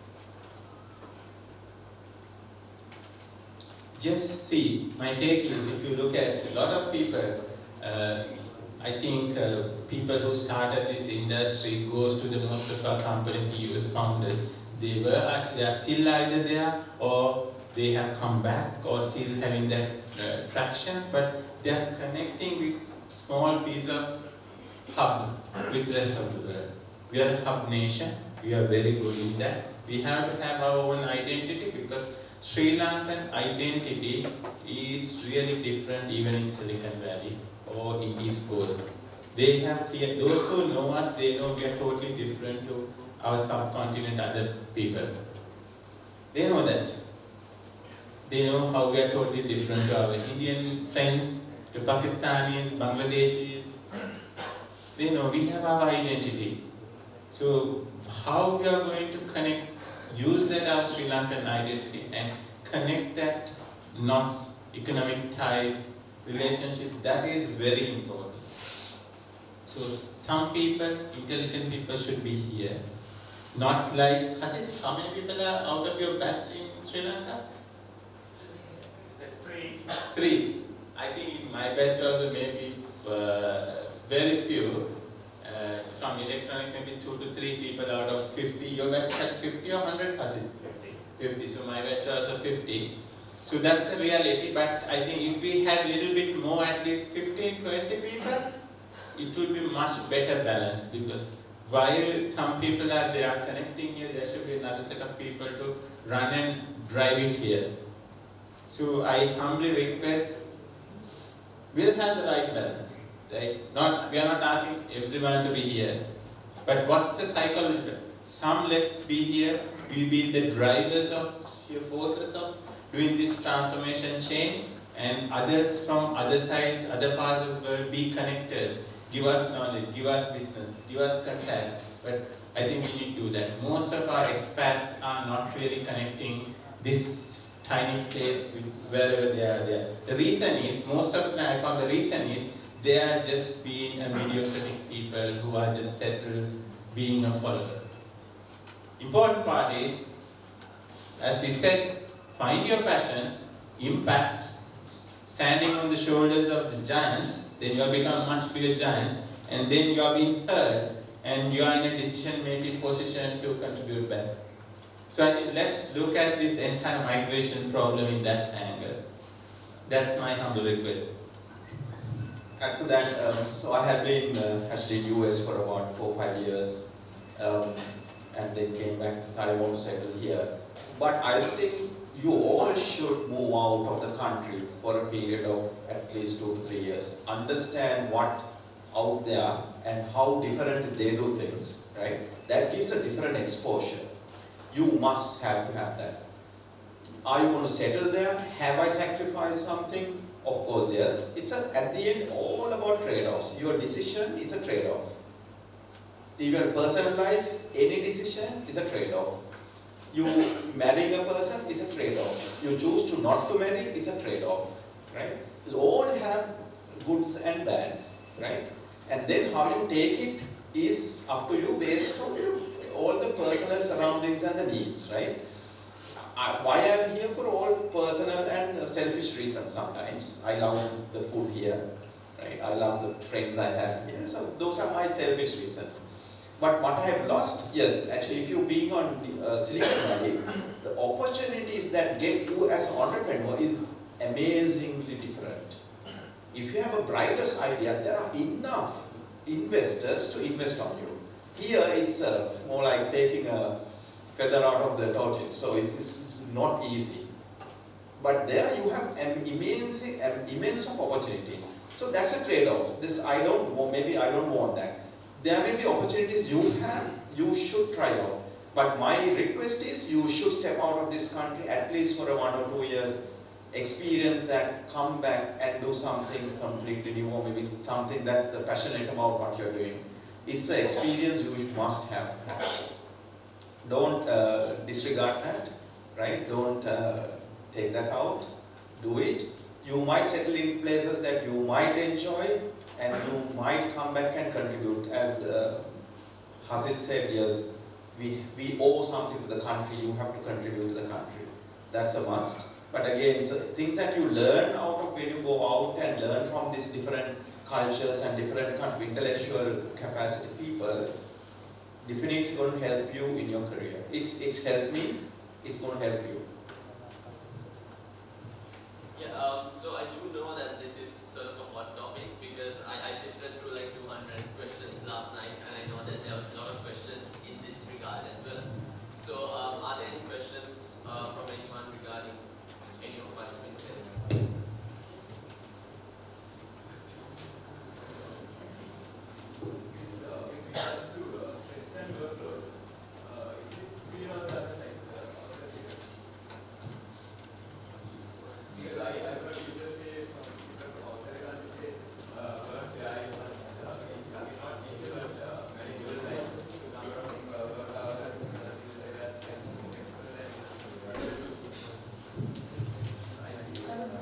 It becomes a stress if you don't like it. So our answer is, that's the right answer, very good way to start that answer. Like the passionate people, as we discussed, they will strive to the top, right? They know how to balance, and even my top guys in US who are running the shows, I think they know how to balance their stress because they are going to make a change. When you try to make a change, naturally thrust back comes, right? That's how stress sort of believes, and that's why I told you have to have your interpersonal dialogue how to handle. That's a separate topic. The other parties, most of these developed countries, as we said, you are not following your passion. You've been doing just what's that being organized, being asked to do. Maybe being asked to be a coder, don't ask rest of the questions. You get that salary, you decide, okay, that's happy. So that's another way, right? So that my take is, if you want to get into the top of the career, because always you need to take challenges. Challenges, once you are with passion, I think it is not stress, it's always happiness, right? I have, again, few experiences. So, year 2000, I was at a US company called Wingnet. Fridays they serve beer after 2. And Wednesday it's about their yoga day. Entire company go for yoga for 2 hours. And everybody ride a cycle into the office, right? In their lifts, and every office they have a bicycle. So sometimes they take the bicycle and go. After about 8 months, companies start going down, and we were actually doing one of the project. And one day I saw the policemen on the ground. 5,000 employees are fired in this organization. Reason is they realized later company is not profitable. Actually, at that time, this particular thing came up in Europe. Yes, so they didn't have the competition into their jobs. When these Asians or Indians largely move to those countries, they start taking their jobs by their work commitment, right? And if you go to US now, most of the companies are very small, and their jobs are always being at a risk because somebody is watching or maybe waiting to get that job. Now there's no such a thing called you have a relaxed work. You have enough work to do, and if you are not up to that job, there are enough people who are waiting for in line. As Dimul said, if you don't like the job, then you start getting the stress, and you have to commit to a job. Otherwise, what will happen is there's another person is going to replace you. Then you won't be able to move up in your ladder. So I have seen enough of those. I have seen enough of places going down and enough of places again going up, right?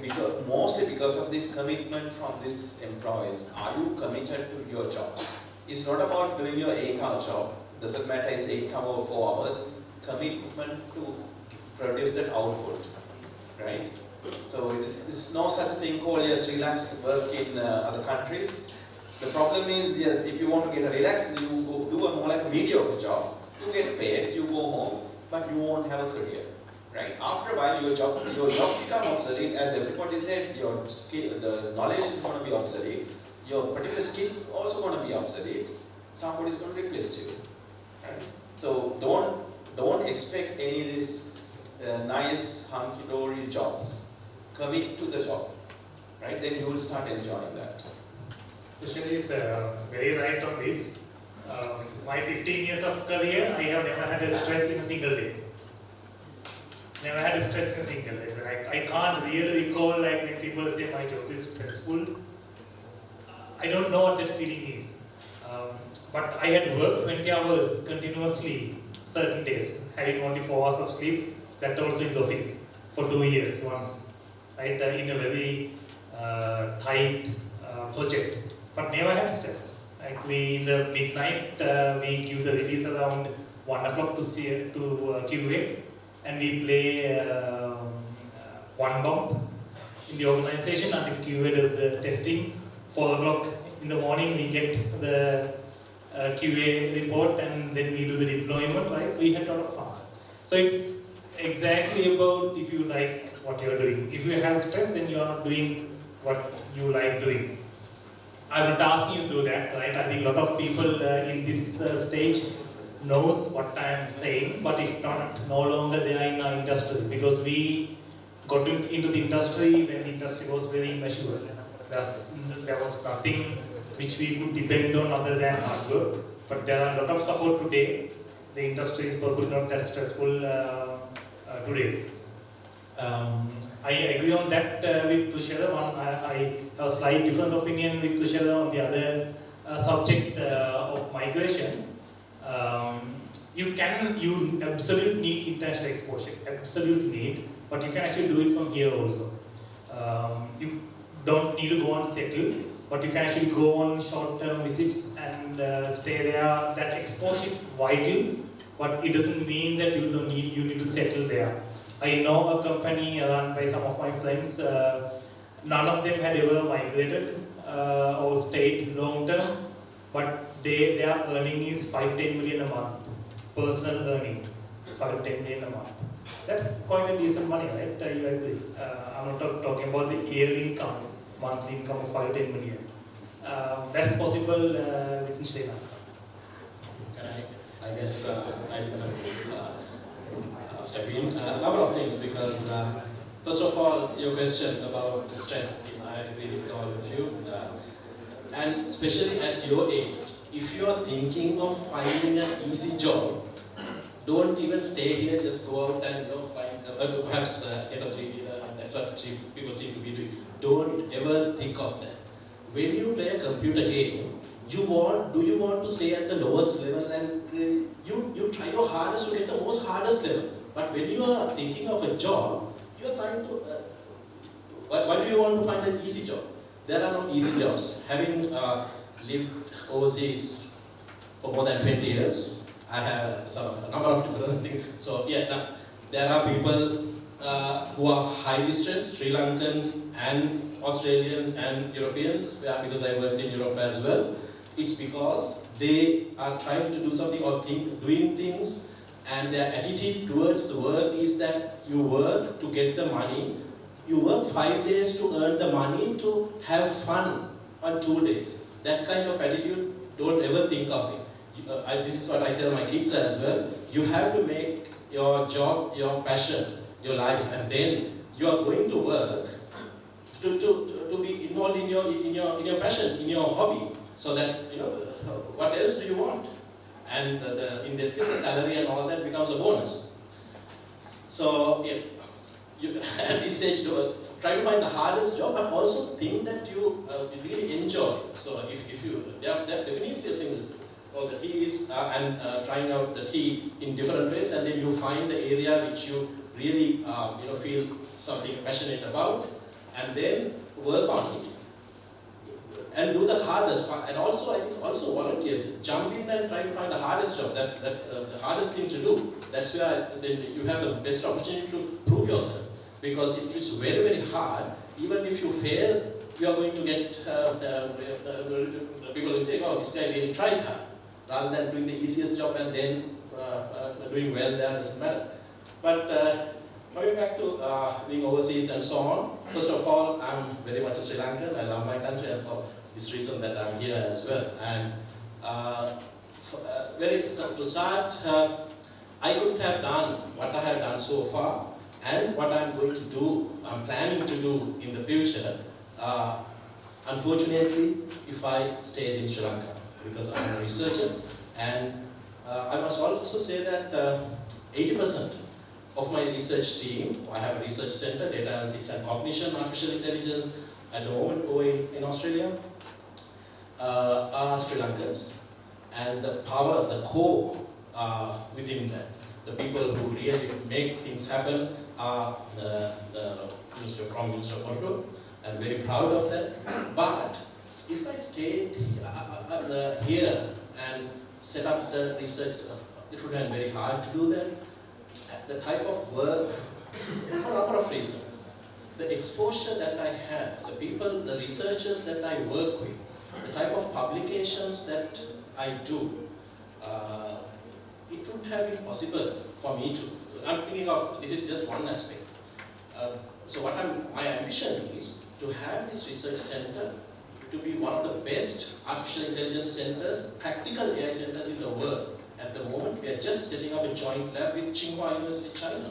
Now, Tsinghua is the moratorium of China. And when I refer to these universities in Australia or in the US or in Europe, I call Tsinghua the moratorium of China. I call MIPT, Moscow Institute of Physics and Technology, the moratorium of Russia. Now, just imagine the size, the population of these countries. And a moratorium of China is something fearsome. And moratorium students, top students from here, I have a gold medalist, I have had a gold medalist from moratorium in the past as well. They match equally, and in some cases better, with the best in China. Now that is evidence, that's proof to me that although we say we are the best, we had and all those things, even now we can be the best in the world. And in my little area, that's what I'm trying to do. So that makes me feel really good. And there's a way to take Sri Lanka to that level. So, but then there's another story. So in terms of jobs and so on, and I agree with most of the comments made, but also go a little bit deeper as to reasons. Now, the developed countries, Europe, US, even Australia, have outsourced most of their hard stuff, the hard programming, but in some sense the exciting stuff, to countries like India, Sri Lanka, Vietnam, and so on. So yes, if you work for companies here, you will really get the much better training, the technical training. If you go there, and this is really true, you will, in the technical IT industry, probably won't get the type of exposure that you get here. But then I guess, why do you migrate? Is it to career development, or is it for any other reason? Those are personal things which I guess is individual, but there's another reason. There's another reason that the average Sri Lankan find it harder to go up the ladder in terms of the senior management and so on. The moratorium, the name, what you have, will not have the same the recognition that you have. When you are here, you see you are University of Portugal graduate, immediately any company, any organization, or anybody will immediately put you on a pedestal. Now you don't have that there. Some places, yes. Now in my university, now yes, because we have proven ourselves over the last few years, but not everywhere. But in addition, there are certain things that we lack. We have to understand that. It's because it's a different culture.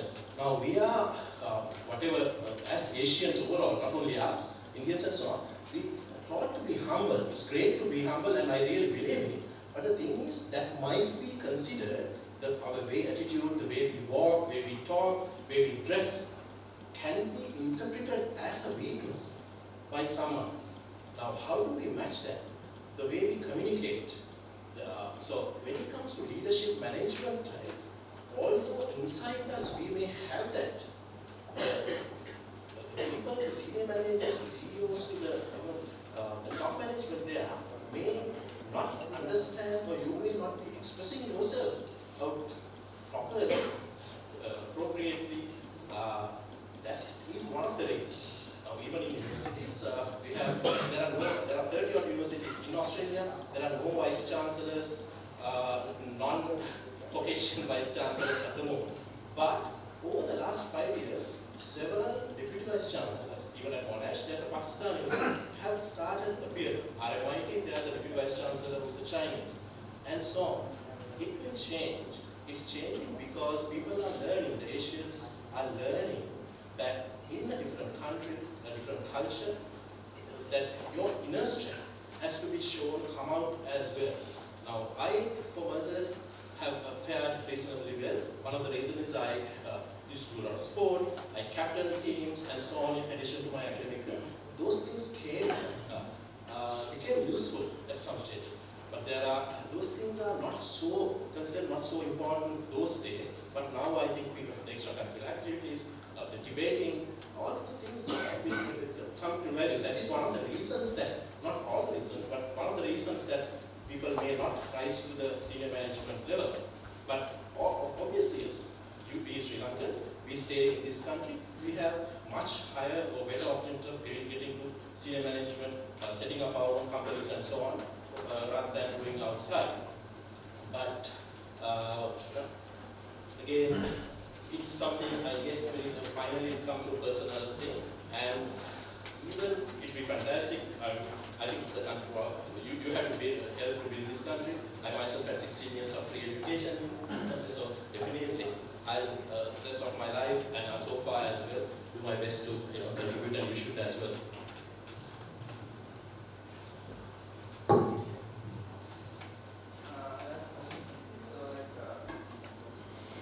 So Sri Lanka is not like a country that's, I mean, we are a small country, and a lot of the developed world might not know about us. Like say they are from Sri Lanka, they might not know what Sri Lanka, they don't know.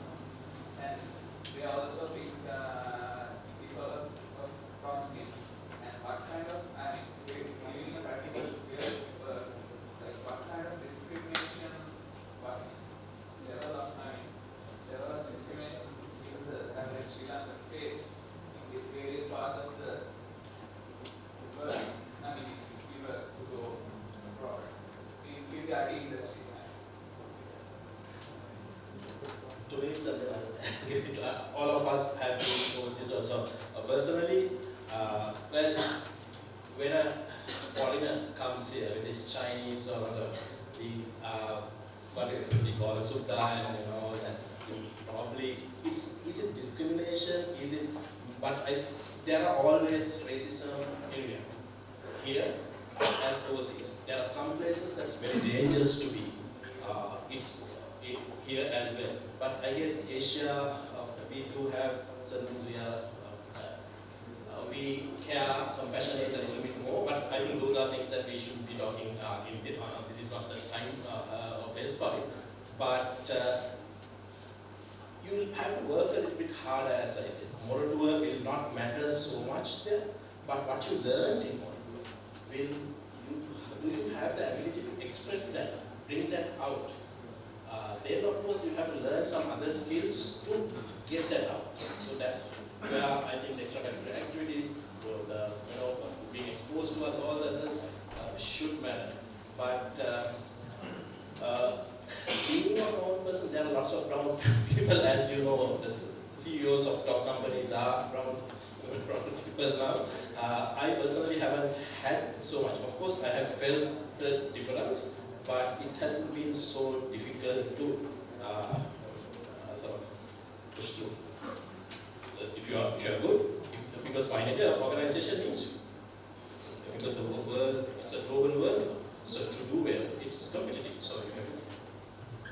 I think the whole idea is we ourselves try to put a shield to ourselves, telling we are brown. Because actually it's not being brown. See Satya Nadella, to all these people, right? Google CEO, Microsoft CEO, not only that, ladies, right?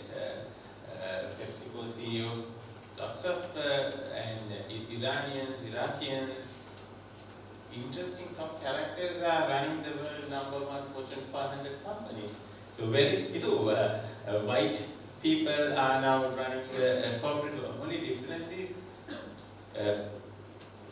among mediocre set of people, I think among odd, I think there may be some characters, I especially know certain parts of US, certain cities which are not really top, especially in the middle part of the US. There are some form of racism is there, but actually that racism is only among the really incompetent people. The moment you show you are really competent, not at this small pond level, at the big pond level, you are there. You can navigate through. As Daminda said, it's not only about your knowledge, it's all about your total skill set. How you make a series of very powerful impacts to that organizations, that people, they will allow you to be their leader. So that's all. Don't ever put any shield to yourself. I think a good question.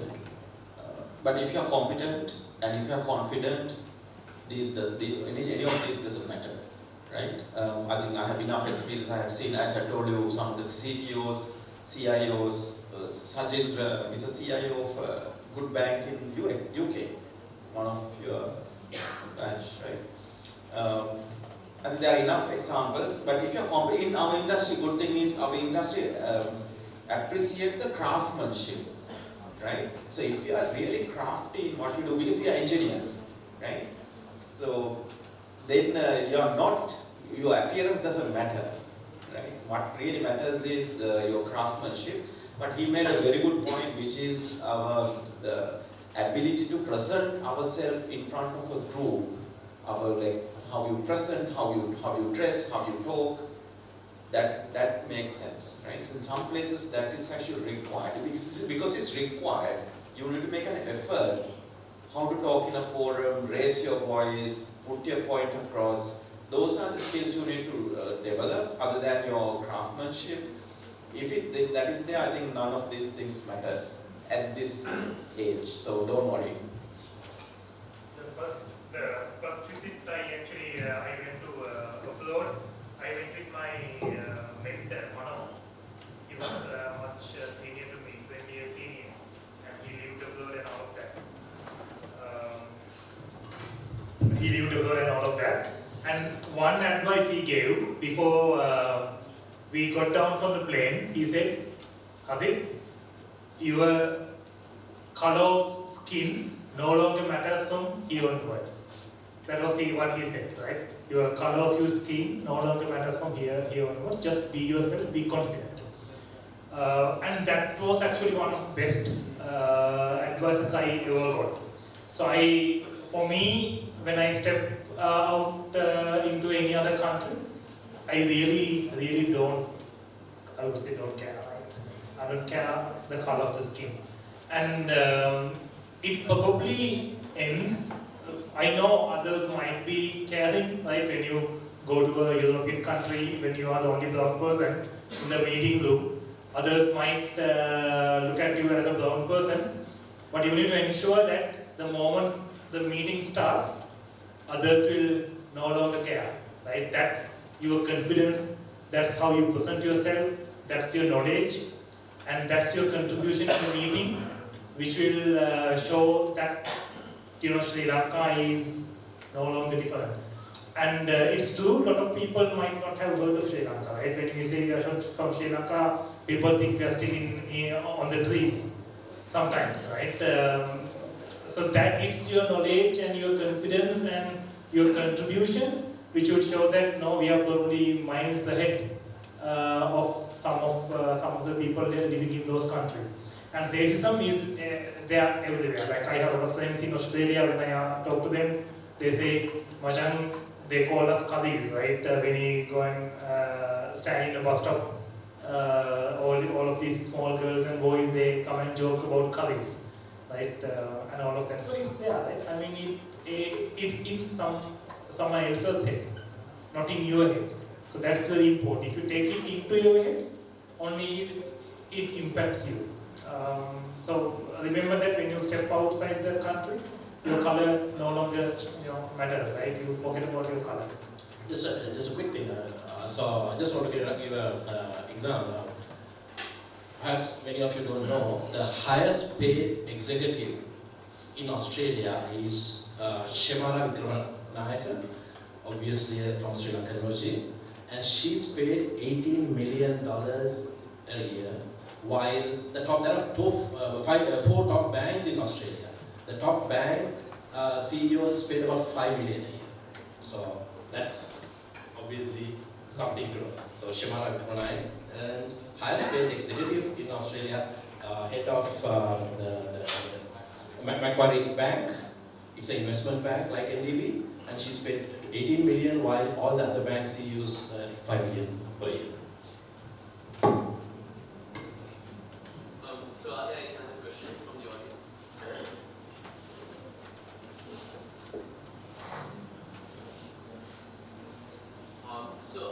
Another thing is, I would love it if the panel could actually expand on on what was talked about regarding sort of climbing the professional ladder and development, going into leadership. Because something we actually hear a lot is that we not just in other countries but in Sri Lanka itself, that we as graduates from Maldives don't really know how to put ourselves out there very much. That we don't have the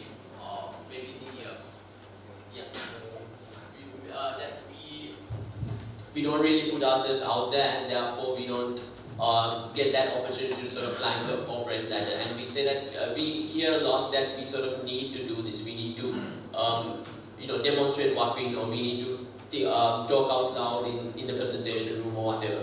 So what are like the sort of practical steps that we can take to sort of get to this perspective? Because to a large extent it's psychological, right? It's something that we've sort of grown up with. So how do we sort of escape from this mentality? What are like the practical advice that you guys have for us to sort of put ourselves out there?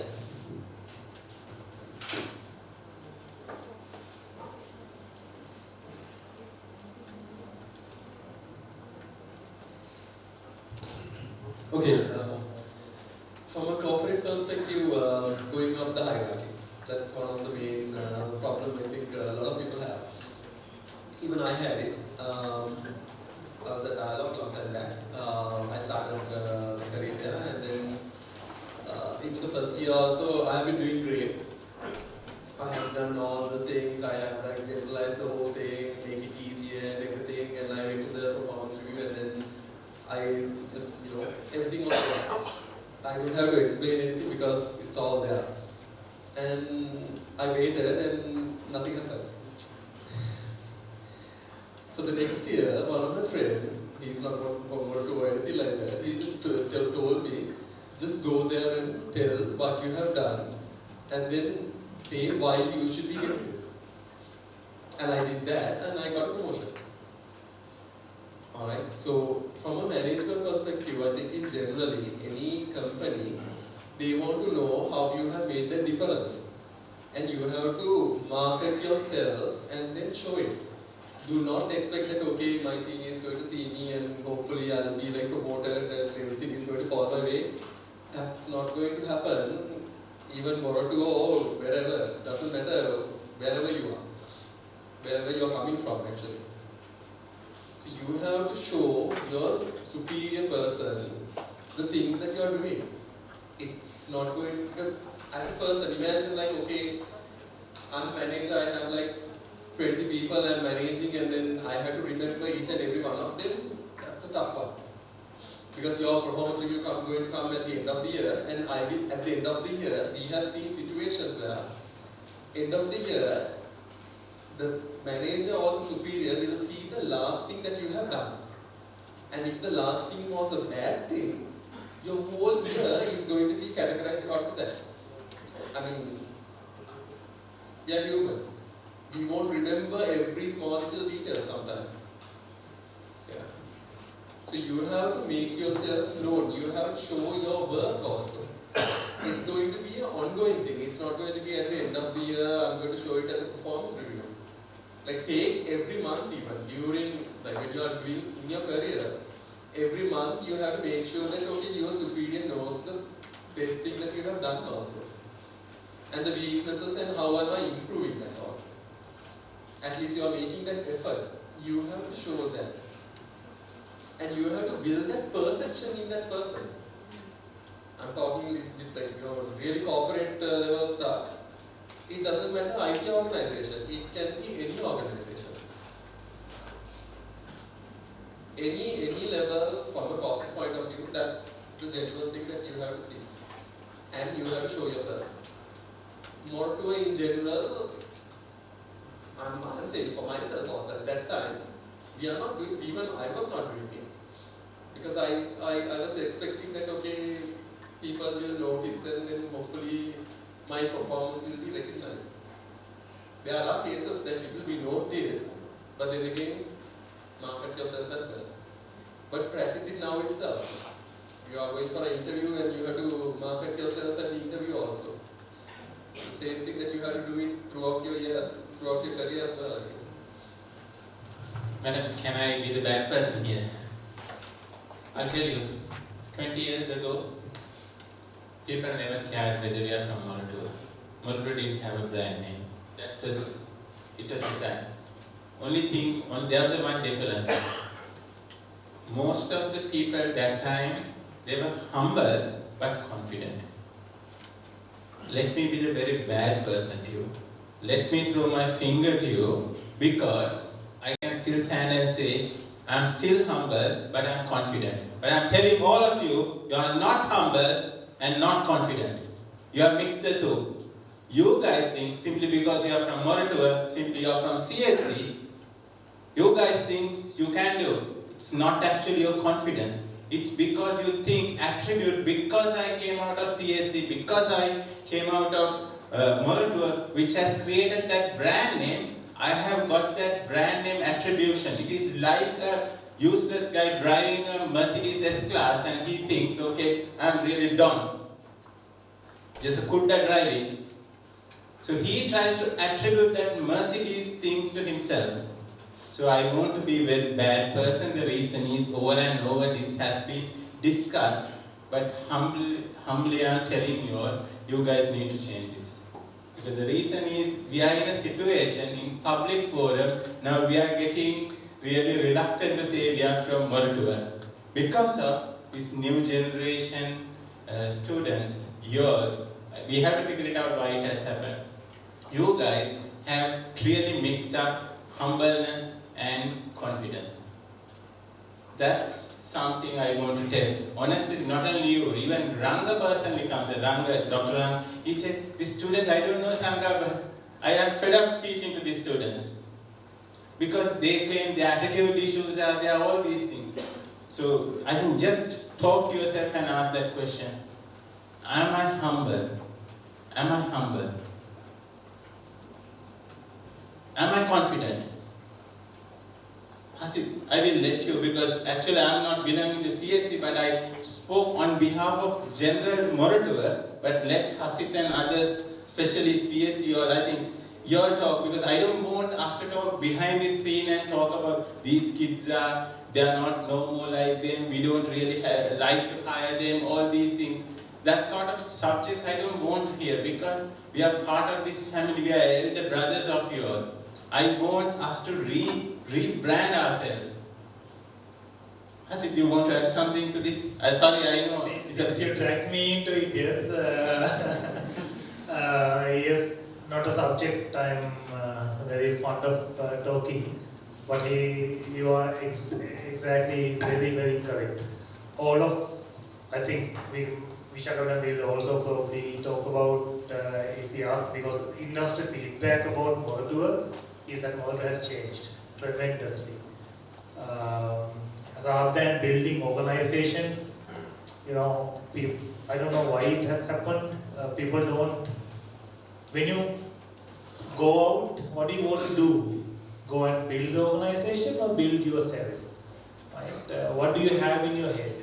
Right? What do you want to do? Right? 10 years ago, 15 years ago, the people who passed out from Moldova made the industry, more or less. They built organizations. But today, Moldova graduate, from the initial discussion, first year appraisal, second year resignation, right? How many of us are actually staying in the country or building the organization, giving back that contribution? Why don't we think about that? It's a big question. So a lot of organizations are actually moving, I'm sorry to say, they are hiring from other sources more and more. They are reducing the Moldova hires. Being a Moldova graduate, I can tell you, CSC department and all of that, a lot of organizations are reducing because they see something has changed. So what has changed? I think you need to think about back yourself to think what do you want to do? Do you want to do a contribution or do you want to just, get a salary raise or get a promotion, have an easy life, not work, right, have as small as stress or work or migrate tomorrow? Do you care who paid for your education? I don't know what has changed, but it's a good subject to talk about maybe in a different forum. Yes, but our request is rather than being criticized, don't let outsiders criticize you. Let's start self-criticism. Just ask simple things. That's why I try to think through, okay, how I'm going to pitch you these two words. I told you that's why I pick 2 words out of this discussion. Your confidence and your humbleness. I think this is the simple thing. Yeah, just ask. When I'm at a field or when I'm with other students from other universities, am I humble there? When compared with others, am I a strong person? I am a believer, I am a go-getter, I am a person who can really change this. Just ask those questions. By yourself, every individual, you do your part, change yourself, then your behavior would reflect how others interpret about you, and once again you would be able to bring that real glory, because having all these who were summer of course to IEEE extreme to competition meeting, everything goes to 6 in that behavior. A lot of other people they use the word attitude. I don't want to use the word attitude. It's I think how we behave based on our thought frame, because I don't know exactly how your attitude works, but my attitude says your behavior, I interpret in a bad attitude. So don't let others to judge you guys, especially this 50 years place. 50 years, madam, you have 50 years. How many years? 40, like 85 we started. Right. So 40 years, don't let that particular brand, image build up over that 45 years, don't let that to be ruined. It has nothing to do with your sheer knowledge of being an AI guy or data science guy or something. This is something beyond that. This is all about mankind, humanity, how you interact with others. It's a more of a personality related thing, subject. So just talk to yourself rather than be criticized. Talk to yourself and try to understand that. Try to build an internal dialogue among your and try to make a big change. Overnight we cannot do that, but I think we need to bring back that nice story. I was actually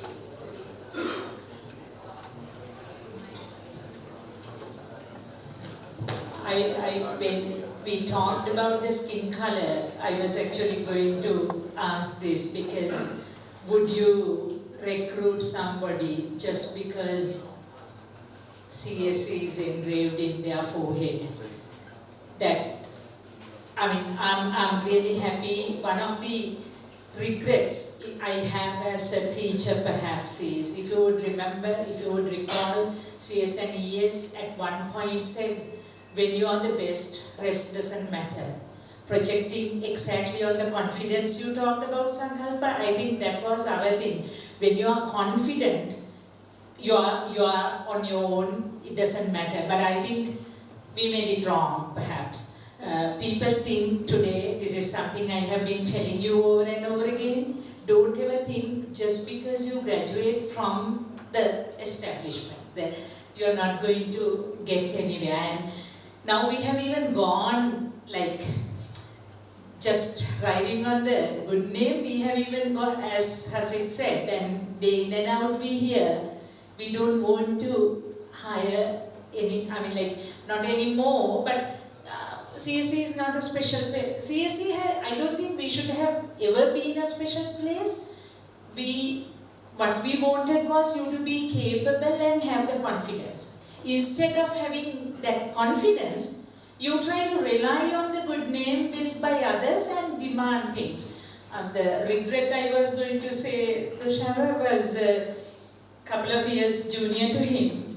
Once a guy who was recruited by the same organization that you are working today came back after about 3 months. I was the head, he was just coming there, and I said, yes, how are you? I mean, this is a typical question you ask from any of your recent graduates. Are you happy with the job, Puthu? He sat and like with a heavy sigh was telling me, this organization is really bad. They don't really know how to treat employees. I mean, having had many relationships with that organization, I said, what's wrong? What did they do? Didn't they pay you what they promised? No, they are paying me what they promised. But madam, do you know that they are paying the same amount to UCSC graduates as well? I spoke to him, I told him what I need to say, but I actually regret not addressing this out loud until fairly recently, because at that point, though I told the individual, look here, industry would recognize the talents people have, not the universities that they graduate from, right?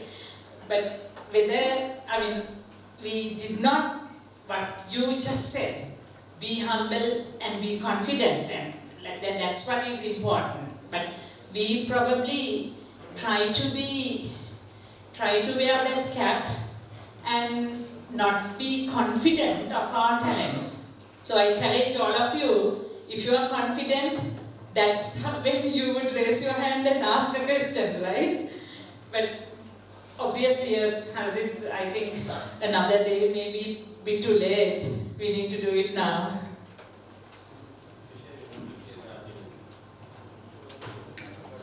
I think, to fair to all of you, you are one of the privileged set of bunch in the country, right? Top-notch brains in the country. You have to be proud about it, and you have to be proud about where you are today, right? So this place is one of the best engineering institutes in the country, no doubt, right?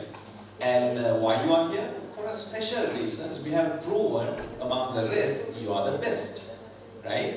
But when you go to the industry, don't underestimate your colleagues. Think about your schoolmates. You must have had your best brains, like they were missed by a few marks, right? Or maybe multiple marks, but they are best brains. Don't underestimate your competition. You as an individual, you have a competition in the industry when it's come to the industry.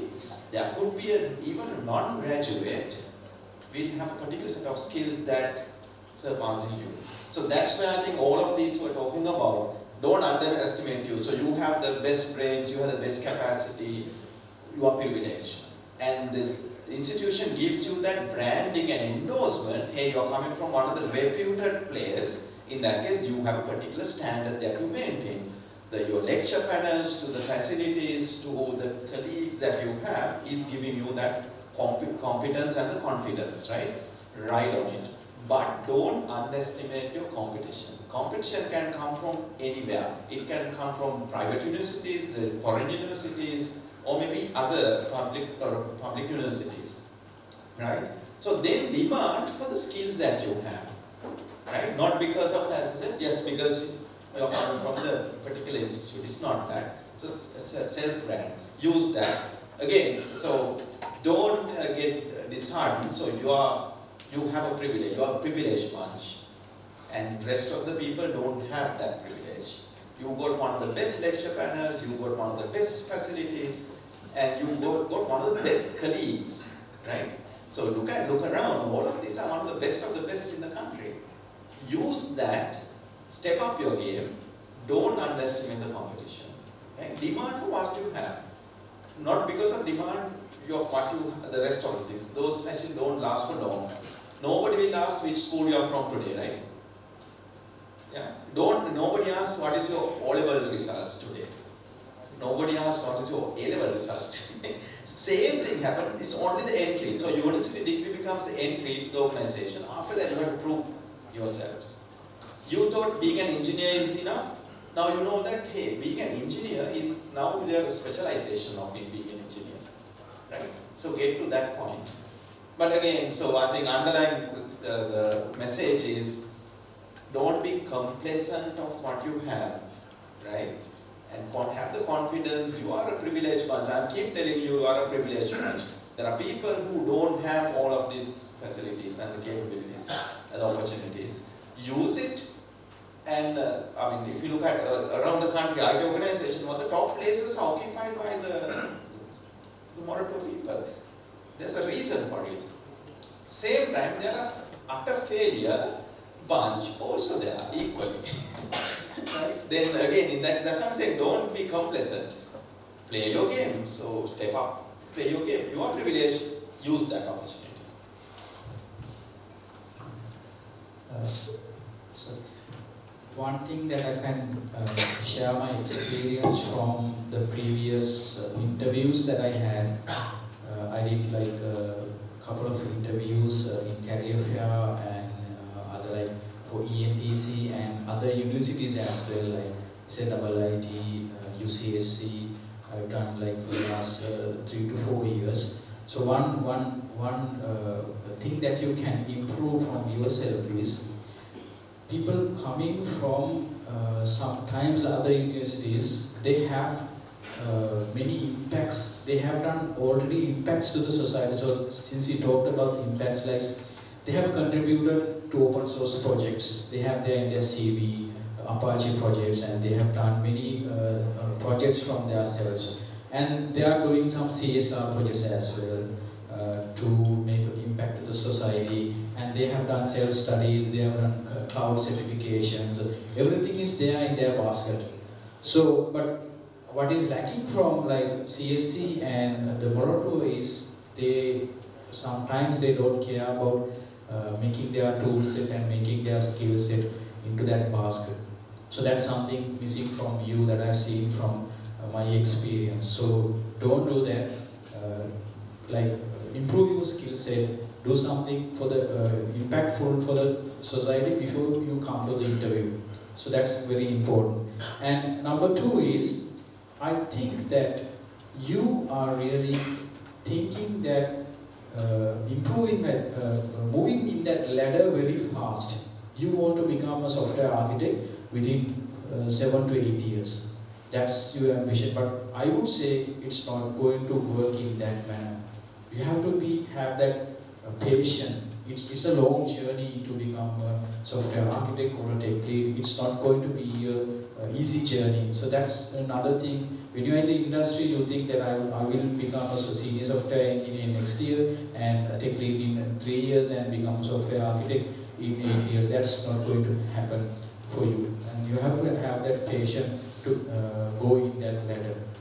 And finally, the competition, since you talked about competition, is I have some teammates, new graduates from other universities, their age is around 22 to 23. So by the time you graduate from the Morocco, it's around 25 to 26.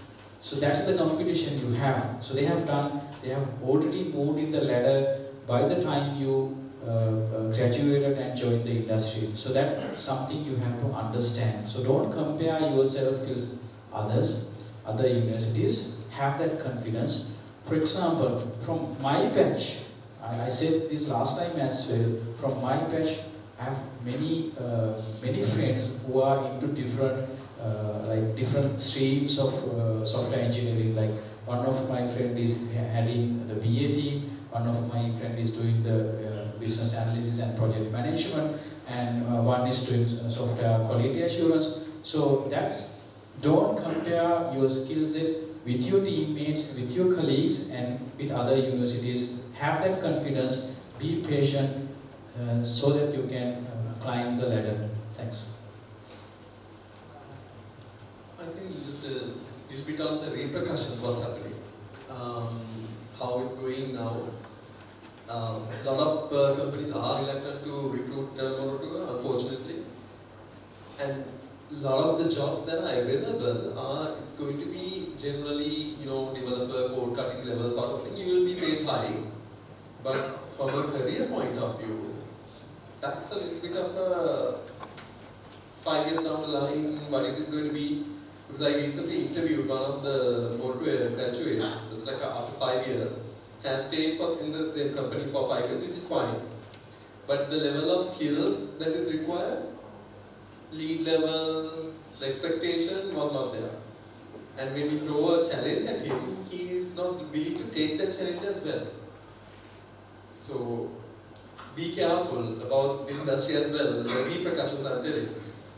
Because a lot more people will be, yes, you will be highly paid to do like a certain specific job, and you are going to be stuck there for a long time. Don't get stuck. So in order not to, make sure that you have the correct attitude, and also don't compare with each other. Okay, he's getting that, and doesn't matter. If you are happy, that's what matters.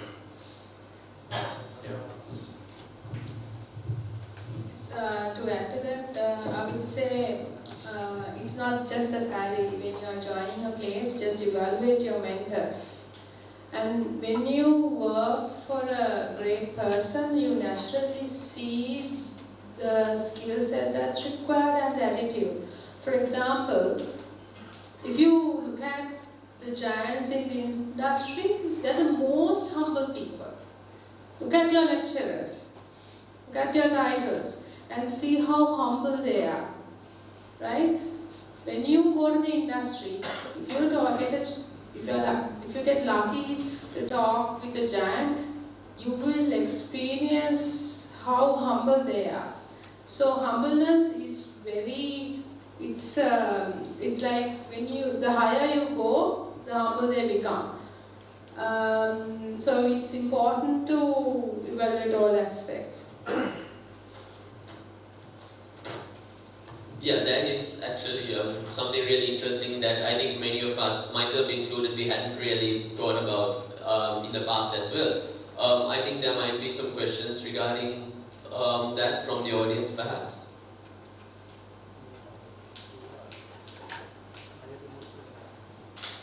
Okay, before we wrap up, there is one more subject that I want to briefly brush up on, because I think it would be a waste to have this panel here and not discuss it, because it was a highly requested topic as well, regarding startups and sort of the skills that are required of you if you are sort of planning to start a startup. What should your path be? Should you go to another startup first, work 2-3 years? Should you do something else? What are the specific skills that we need to gain, not just within the next year, but also the next 3 or 4 years of our life if you are actually planning to start create a startup?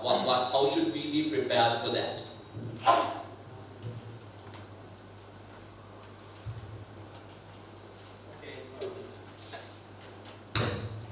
In my life, my first job was my own company, right?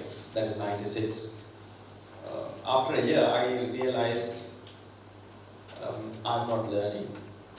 Then I thought, okay, so because I'm not learning, so I thought I know everything. That's typically the case, right? When you pass out, you think that you know everything, I can start a company.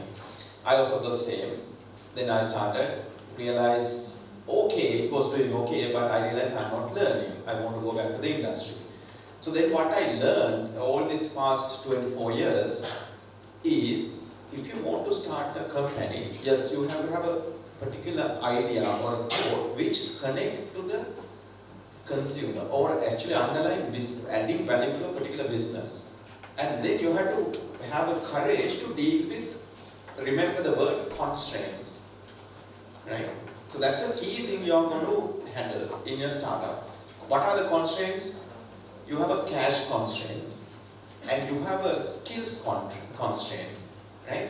And then you have a networking constraint. You might not have all the networks, or maybe like the particular people that you know, or maybe the businesses that you have to connect, and all these things you have. So the key word, again, remember, constraints. If we are ready to take that challenge at this age, you can actually start your company. So it has to, in that case, the statistics are, it's actually 2 out of 10 only is getting succeeded in startups, right? Make sure you have all these dots connected.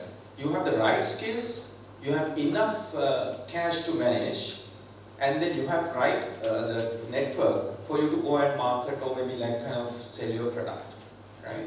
If you have that, so then you can actually start thinking about your startup.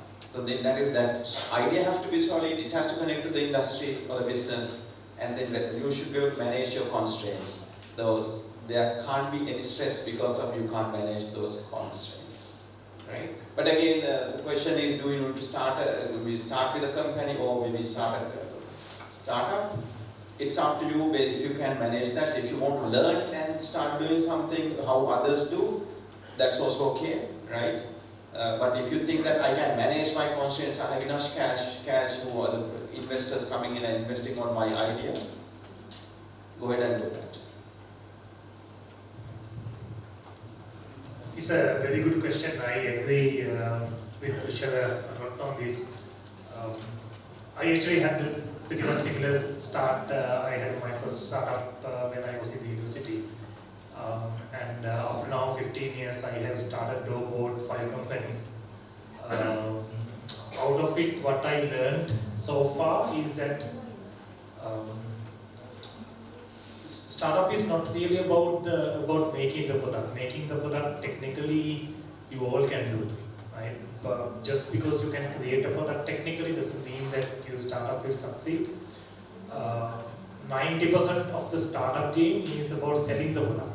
So you need to question yourself and ask, if you have to start now a startup, do you have the skill and do you have the context and do you have the background and the relationships and the connections for you to sell whatever you are making as a product.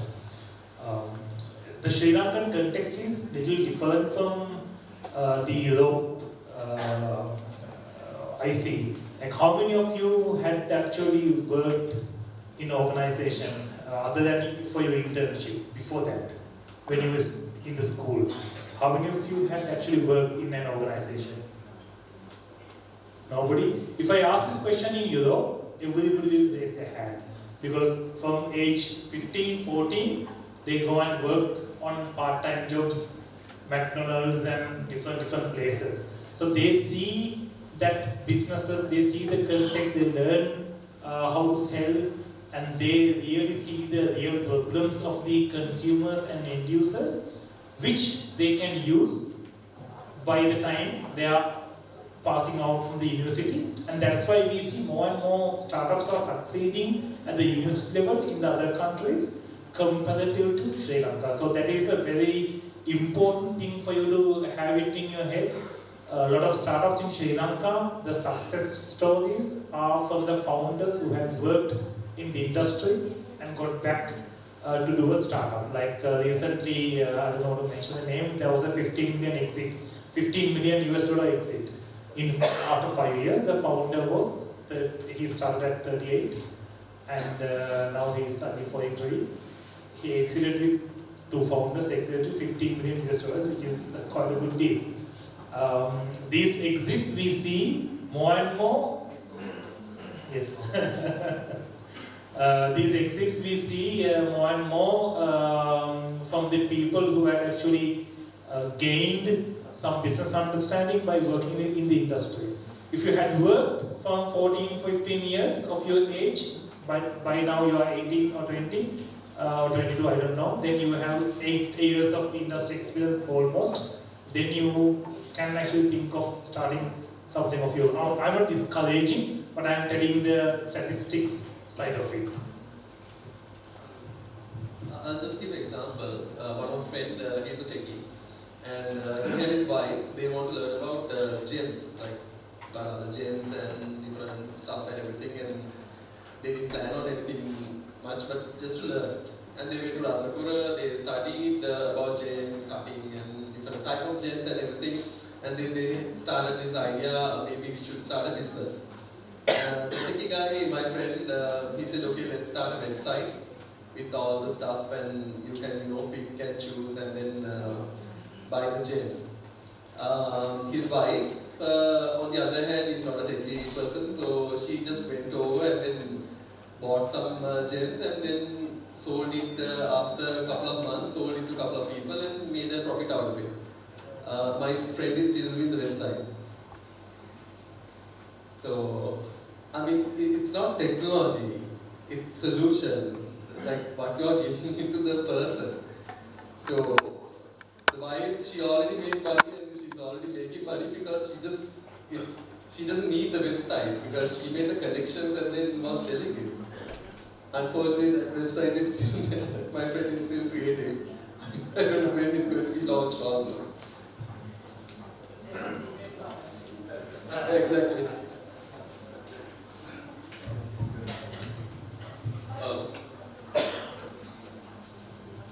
So, are there any questions from the audience?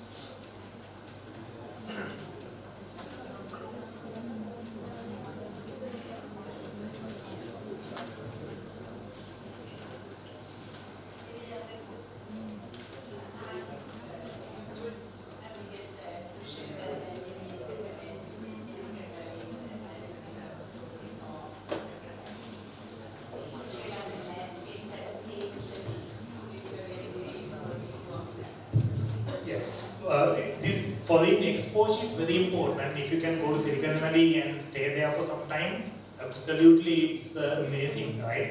Any country, international arena is amazing for you to get any exposure from. My point was, it's not exactly necessary today because In terms of entrepreneurial support as well? Yes, entrepreneur support. I'm little connected with some of the venture capitalists, right? The amount of money they have, which they can't really dispose or given to startups, is it's thumping amount of money they have. But they don't have startups to whom they can actually dispatch this money because there's no real viable startups happening in Sri Lanka. But if you have a good idea, and if you can prove that idea can work, even if you connect to me, I can connect you to Blue Ocean Ventures and raise 100 million, right? Land raise 100 million in 2 weeks, last 2 weeks. Likewise, there's so much of money available, but there's not much of very good ideas still coming out from the Sri Lankan entrepreneurs. That is actually one of the issues. So it's not that there's a lot of limitations in my experience,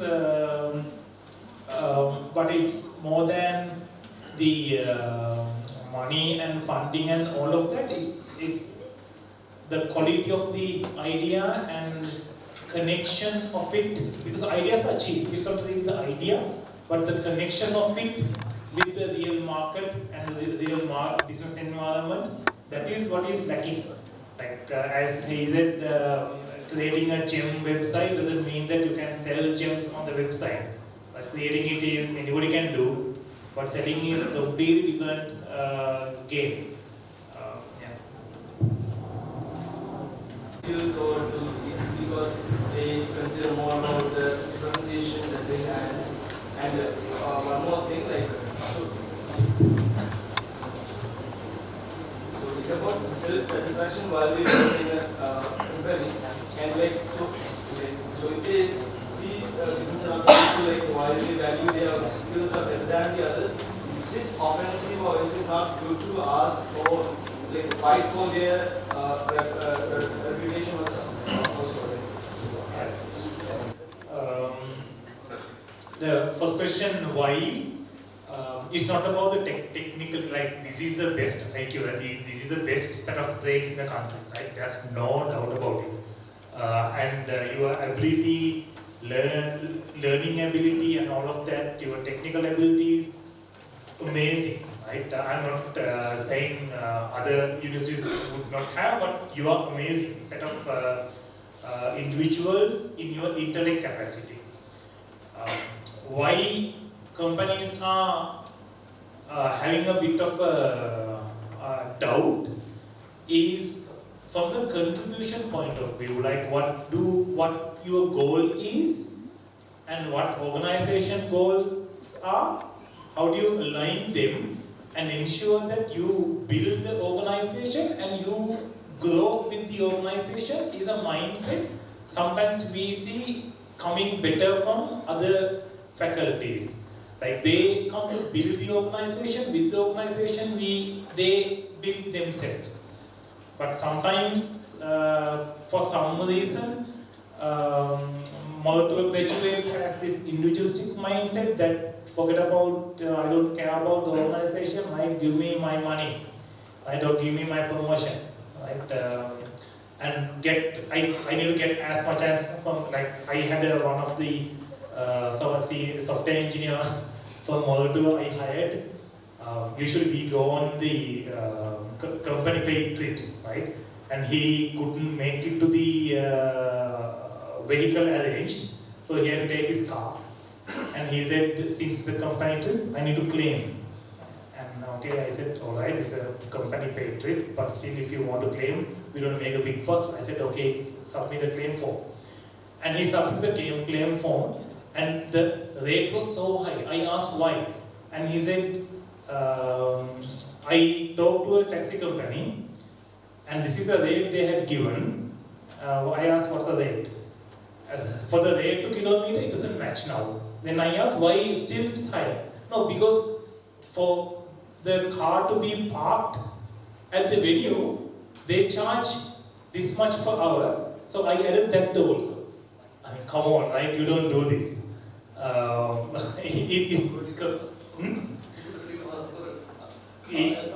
Yeah, I mean, usually, right, we come here, we never claim this money, right, from our company because we do it, and we don't claim for the waiting time, right, because they claim for that because they have a driver to whom they need to pay or something like that.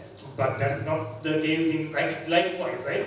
So we have seen certain attitudes are changing, that you get as much as possible from the organization, but not really give a lot.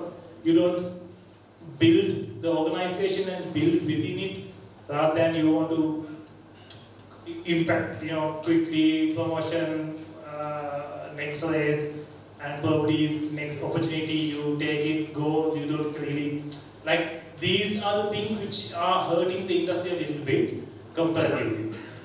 That's the first question. Second question was, quickly, if you can. So whether asking for increment regarding the values is Yes, all right, okay. There's something very important a lot of people don't understand. All of the organizations are commercially driven. All of the organizations are commercially driven. If there's a person who's giving the most contribution, that's the person who's getting the biggest chunk of the profit or the money, right? The reason why somebody might be getting a bigger chunk of money than you is very often because of the contribution levels. It's not about the knowledge, it's not about the skill, it's not about the university, but the contribution. I can give you an example, right? We have a senior software engineer who came from, I don't know for sure, not from the University of Malta, but he took initiative to say that okay, we want to promote lean startup in the organization. Lean startup, I think you might have heard of it, right? It's a very important process or principle when it comes to startups and all of that, product engineering. And he arranged a series of trainings by himself by assembling small team. He got our CEO and senior management to come and judge, and he did so many trainings. I didn't see anybody doing such a contribution in 1 year's time.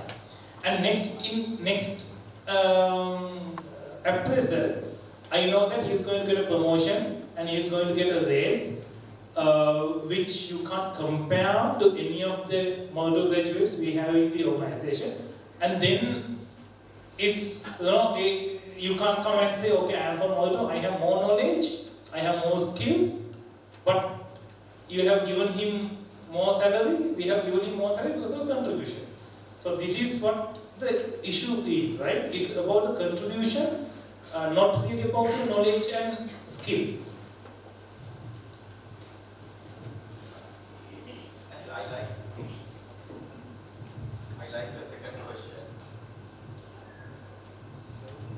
I like your second question. See, his question was, if I know I am performing in an organization, is it unfair to ask more, right? So answer to that is, so in your career, it's not a sprint, it's a marathon, right? Sometimes you might see some mediocre guy maybe above you. The only thing is you should lose your confidence and the trust on what you are capable of doing. If the organizations are unable to recognize your contribution, it's not your problem, it's the organization's leadership issue, right? That's why most of the organization fails, unable to identify the contributors, right?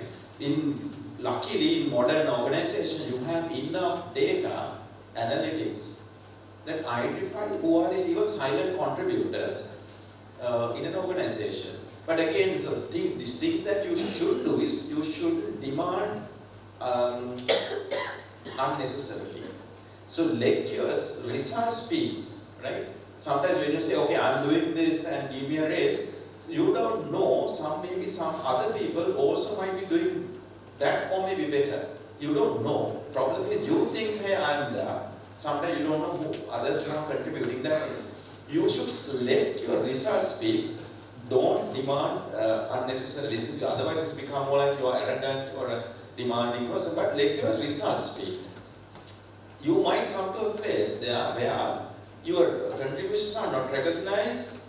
That's the place maybe you need to start thinking, am I at the right place? Right?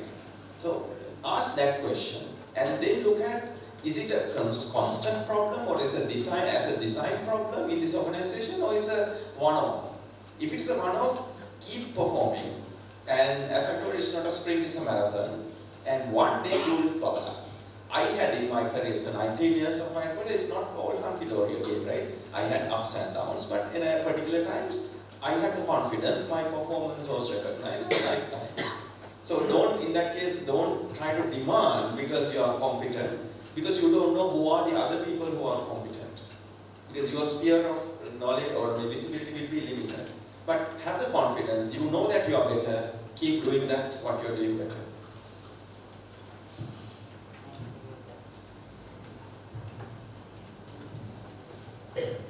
So if there are any more questions, or if there are no more questions, I would like to wrap up the discussion.